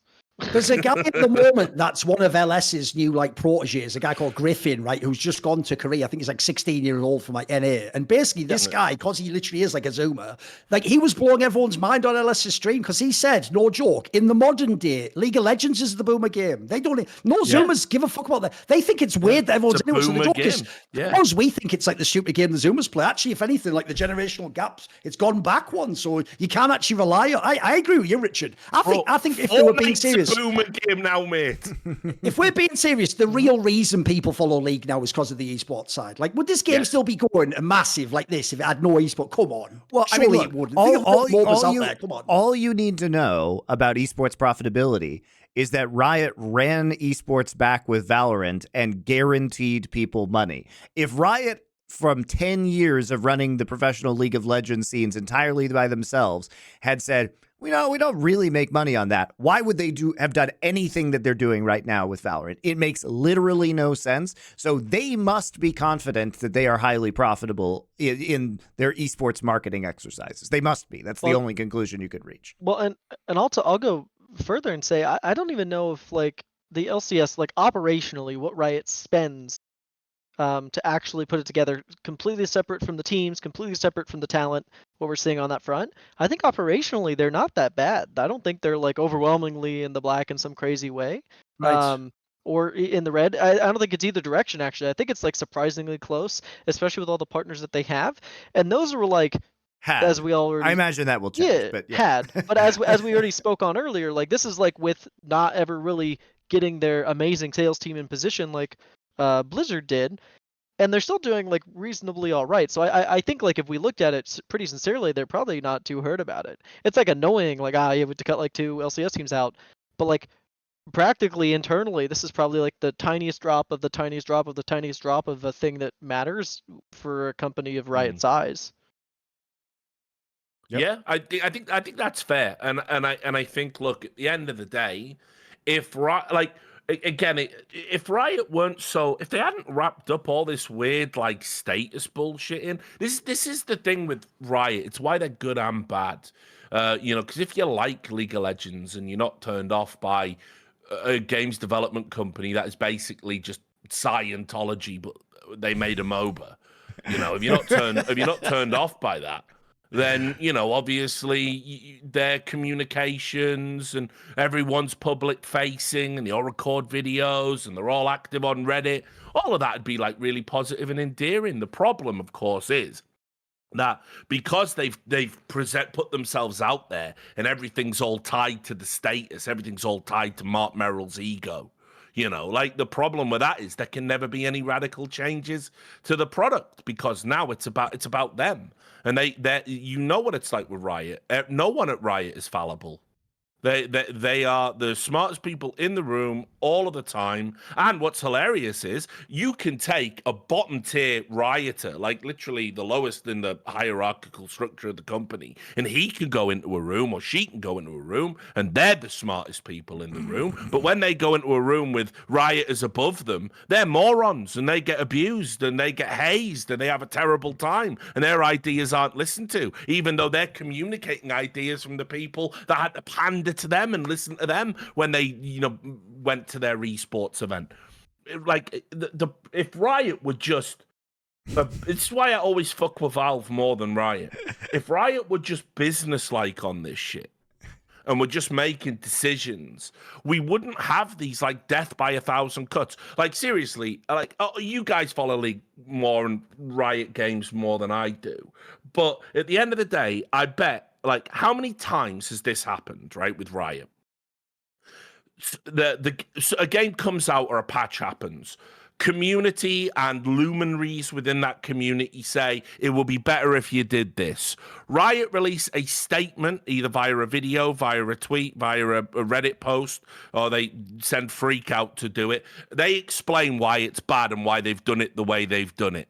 The way they've done it continues to be bad, be shit. Everybody hates it. People call out for the change for years. Then we hit some period of time between 5 and 10 years later where Riot do the thing we told them to do in the first place. And then they tell you it was all their idea. No one had ever suggested otherwise. And it's a really good thing. I mean, Richard, they just put a copy of Invoker in the fucking game yes, after Morello's on fucking record saying it's the most anti-fun, burden of knowledge bullshit hero ever. And it's like they always go back on themselves because their fucking ego is tied up to it. It's so stupid. Richard, this just happened with the Swiss format at Worlds, which was still bad, but was better than the old format.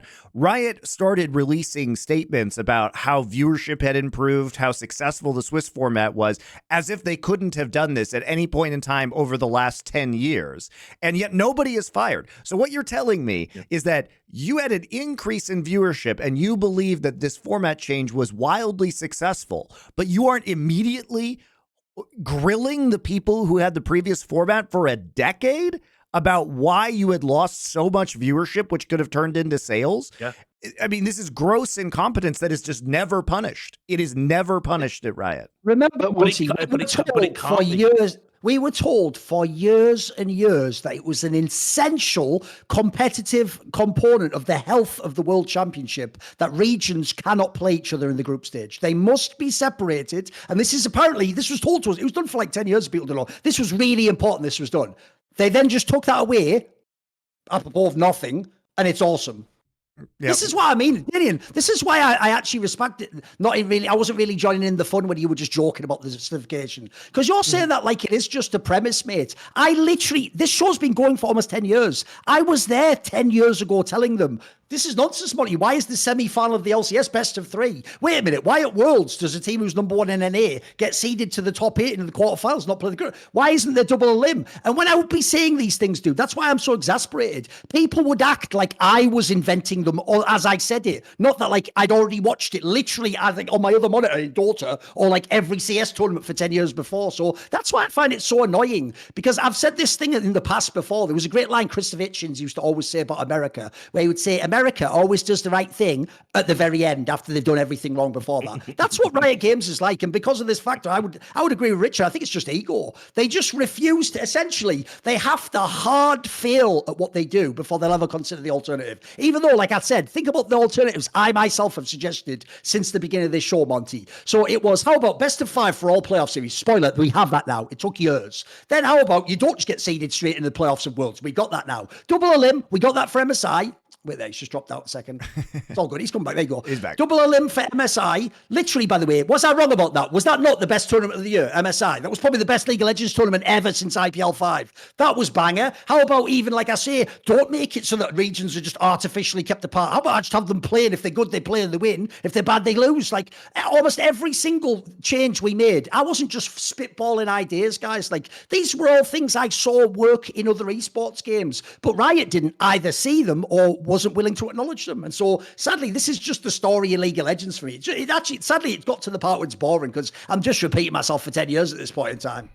Yeah. Well, and I missed a piece of that because I disconnected, but I'm pretty sure I got the gist of it. Again, this is all going to come back to, though, viewership goes up internationally, so they're going to claim the international events are a rousing success, and they're not going to like call back and like tweet out like, oh, actually we got told this. Like, you want them to operate it like a business, they're going to, and that's effectively, they're just going to completely ignore the bad things because that's what's good for putting on social media. But then separately, you want people held accountable. Transparently, it's going to be like a weird, awkward conversation internally even there, because again, who do you hold accountable when, like, for example, the region is struggling itself, like LCS, but the international product is doing really well? Well, the people who came from LCS a lot of times went to the international layer. They went to the global team and built a rousing success of an event. And so they're in a weird spot where, okay, like, well, obviously it's a regional league. You hold the commissioner accountable. Well, unfortunately, we don't have a commissioner, and more often than not, we are like at this point a rotating door of commissioners, and so you're kind of like pinched in this weird spot, as Riot seems to be constantly, with all these people who like you want to hold accountable because you want to like figure out the LCS, but at the same time, like the actual like international stage is doing really well and everything's fine. No. This is really easy, Danan, because it's the same people who were responsible for the failure of the LCS who are responsible for the terrible formats that plagued Worlds for years. It's the same people. We know who those people are. We know who made those decisions. So it's not but complicated. you actually have to pierce the veil high enough to educate someone up there to like those two specific things happening, and that's like those people are probably so far away, so disconnected, and so uninvolved that they're just not in a position to know that. And that's obviously their fault. They should just be better and actually go find this and actually be accessible. But I mean, based on how hard you ranted, Thorin, I would guess they're not going to do that anytime soon. That's your point. They've never held anybody responsible. That's the problem. My conclusion, I said earlier, is that suggests to me they're actually not motivated, that esports is really important. When you say all that, who's going to fire them? How about someone above them in Riot? How about actually try to achieve excellence and run but your if they're company? making money off Worlds, and the LCS is either making money or barely losing any money, they're never gonna like that. That's why like it's really not gonna happen until actually the cost of just like existing the LCS is like more than what they're bringing in. Yeah, it's got to literally go to zero. Yeah, that's what I'm saying. Exactly. That's why I'm switching my position. I'm not trying to save esports. I'm trying to accelerate its death. Yes, there you go. Exactly. I mean, everyone's going to get to where I was, right? I mean, open sources games. $1 million to leave the LCS is rookie numbers. Get that down to 100K and let's see who takes it. That's what I want to see. I want to see the guy at the end with the porn stars guy, like, best I can do is 50K and get the fuck out my face. Actually, you're kind of hitting it correctly. What's funny is I do expect that to be something that happens. I think Riot is going to buy out the remaining 8 teams at some point in their efforts to pivot to the VCT, and they're going to be pinched in the really awkward position where they either have to yeet all the people out the window that just burnt what we're going to assume that's going to be somewhere north of 50 to 100 million minimum based on what we saw with Overwatch League. And surely someone has to get thrown out a window, but they're going to be pinched because it wouldn't shock me at all if the people who make this decision are the people who actually put them in the position in the first place. The people who say, hey, we have to pay this buyout are the people who also, like, in theory, manifested the new Valorant system and said, hey, we found a new, better way, and this is the way to get there.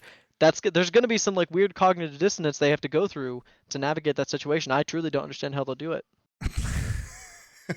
Yeah, it's wild. And I do think the Valorant system is significantly better. And they have said that they're introducing team digital goods. And like, it seems that honestly, from the inception of Valorant and the creation of it, they had a much clearer path to successful esports monetization. Because League of Legends at this point is such an old, clunky, shitty ass piece of code, and it's too big to do like team skins. Like, how would you even do that? Even doing chromas for all of their partner teams across 4 major regions is actually just insane.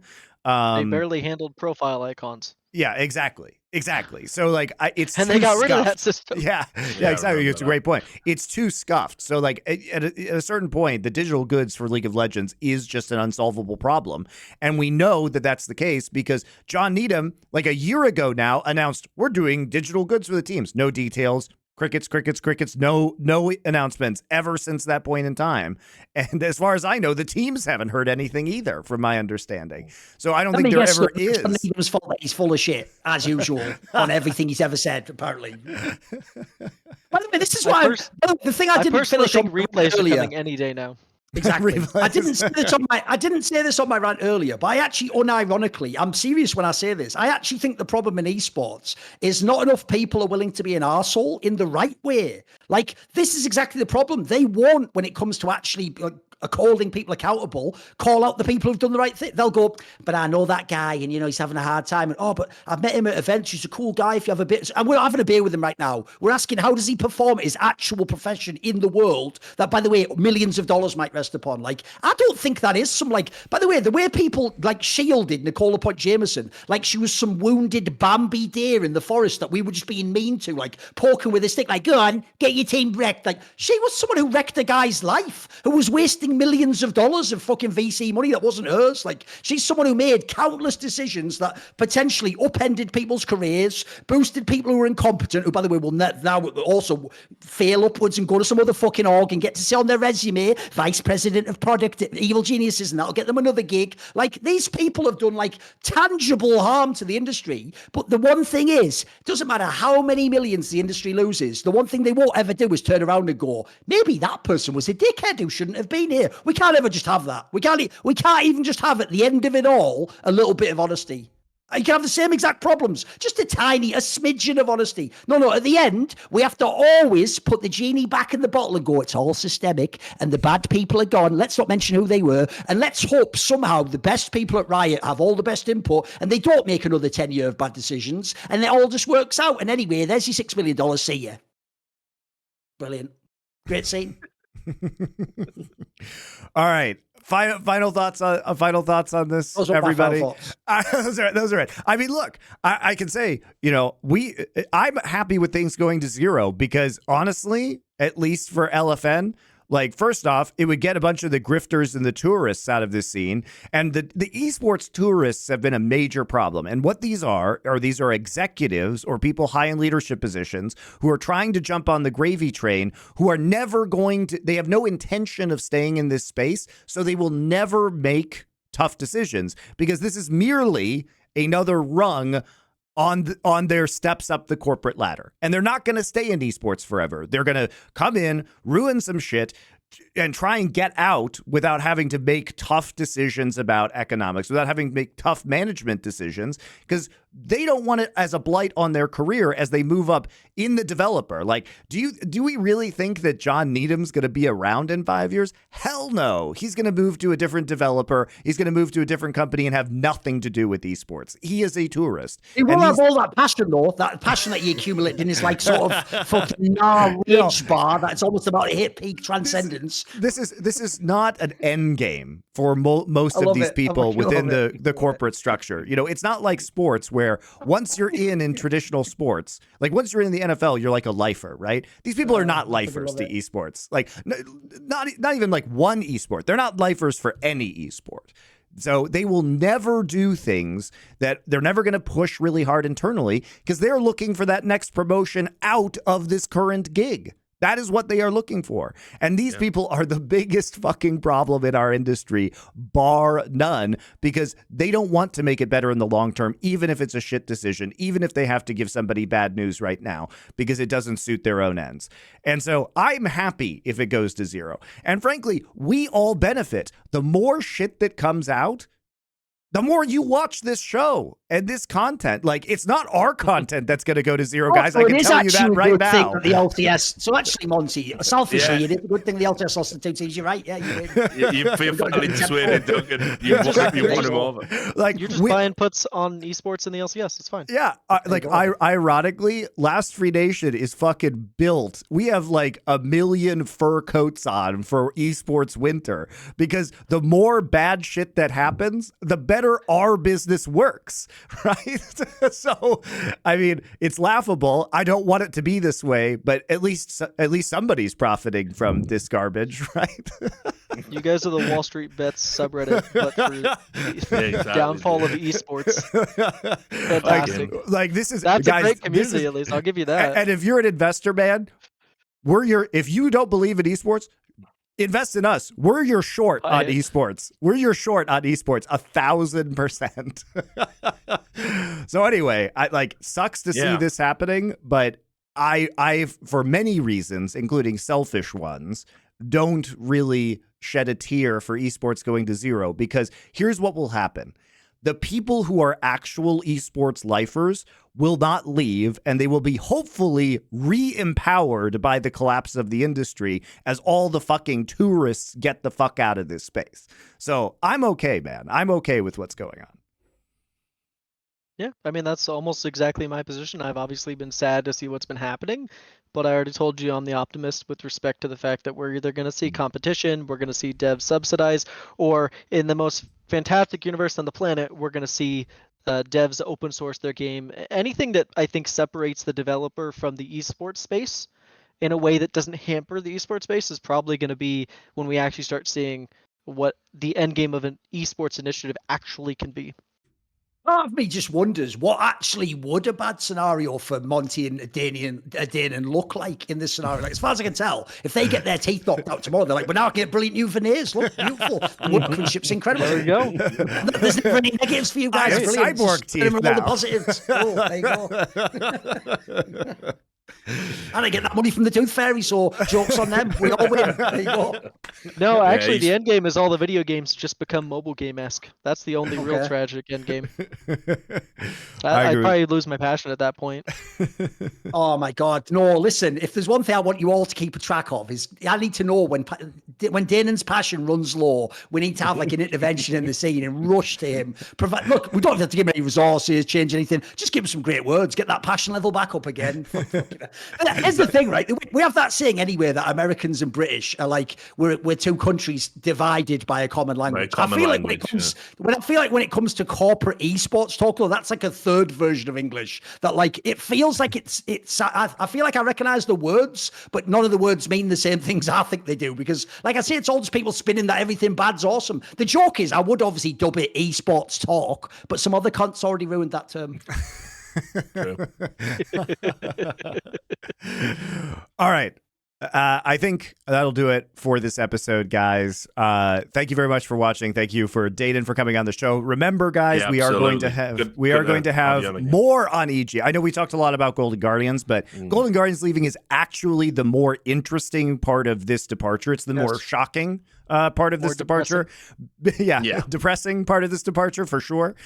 Because EG, as we know, was already fucked up beyond belief. And you might be asking yourself, because I've seen a lot of confusion from people, because there's honestly been so much information about Evil Geniuses, and unless you know the context of the history of EG, the prestige of this organization, what it was prior in its several iterations to the Peak 6 investment, which resulted in the current collapse that we're seeing unfold before our eyes right now, it has been difficult, because it's like the news has now been coming out for basically like a year, like nonstop, and it's just kind of like been this constant stream of new information, new shit. That's why on Four Horsemen, you guys can look forward to this in December. We are going to do a series called the EG Files that lays out everything in a comprehensible manner, and it's going to take a while, obviously. Like, we're going to start at the beginning, and we're going to go through all of it kind of piece by Don't piece. worry, it's not too dry. There's some straight fire laughs in there as well. Don't worry. Some of the psycho. tangential stuff is fucking amazing. There's some really good shit there. It is Let's crazy. get ready. Now, as for guests, we will do our best to have guests on there. I am warning you guys straight up. There are very few people with knowledge who can talk about this right now, because there are active lawsuits at EG, like you guys have seen, like the Sumail lawsuit, which means that certain people are blocked from talking about it, like actually by the courts. So there are a lot of problems that we're going to have to navigate. And there's also going to be a lot of people who just simply are not going to want to wade into this one. So there may be shows where it's a Three Horsemen, but again, this is our special thing. This is a very fraught topic, and we will do our best to kind of get relevant guests on this, but it is hard. It is hard. Well, just have an American AI like VTuber in the other window saying, "Well, the thing is, EG, we're very passionate, though." You know what? I'll take the like VTuber a different direction, Richard. If we had an anonymized VTuber that was just the soul of EG that we could populate with people who are experts to deliver anonymous takes, all with the same voice. Oh, that'd be great. That'd be great. Like a full voice change and they're just in shadow. It would be fucking insane. So we'll see what we can do, guys. But anyway, as usual, we will see you for it. Just speculated essentially like a Scanner Darkly, but for esports, solely for your talk show. All right. Would be Fair amazing. enough, okay. I mean, it's a great idea. Can we execute it? Probably not. As Alex usual, Garfield guys. in anime form. And there you go. Esports delenda est. See you next time.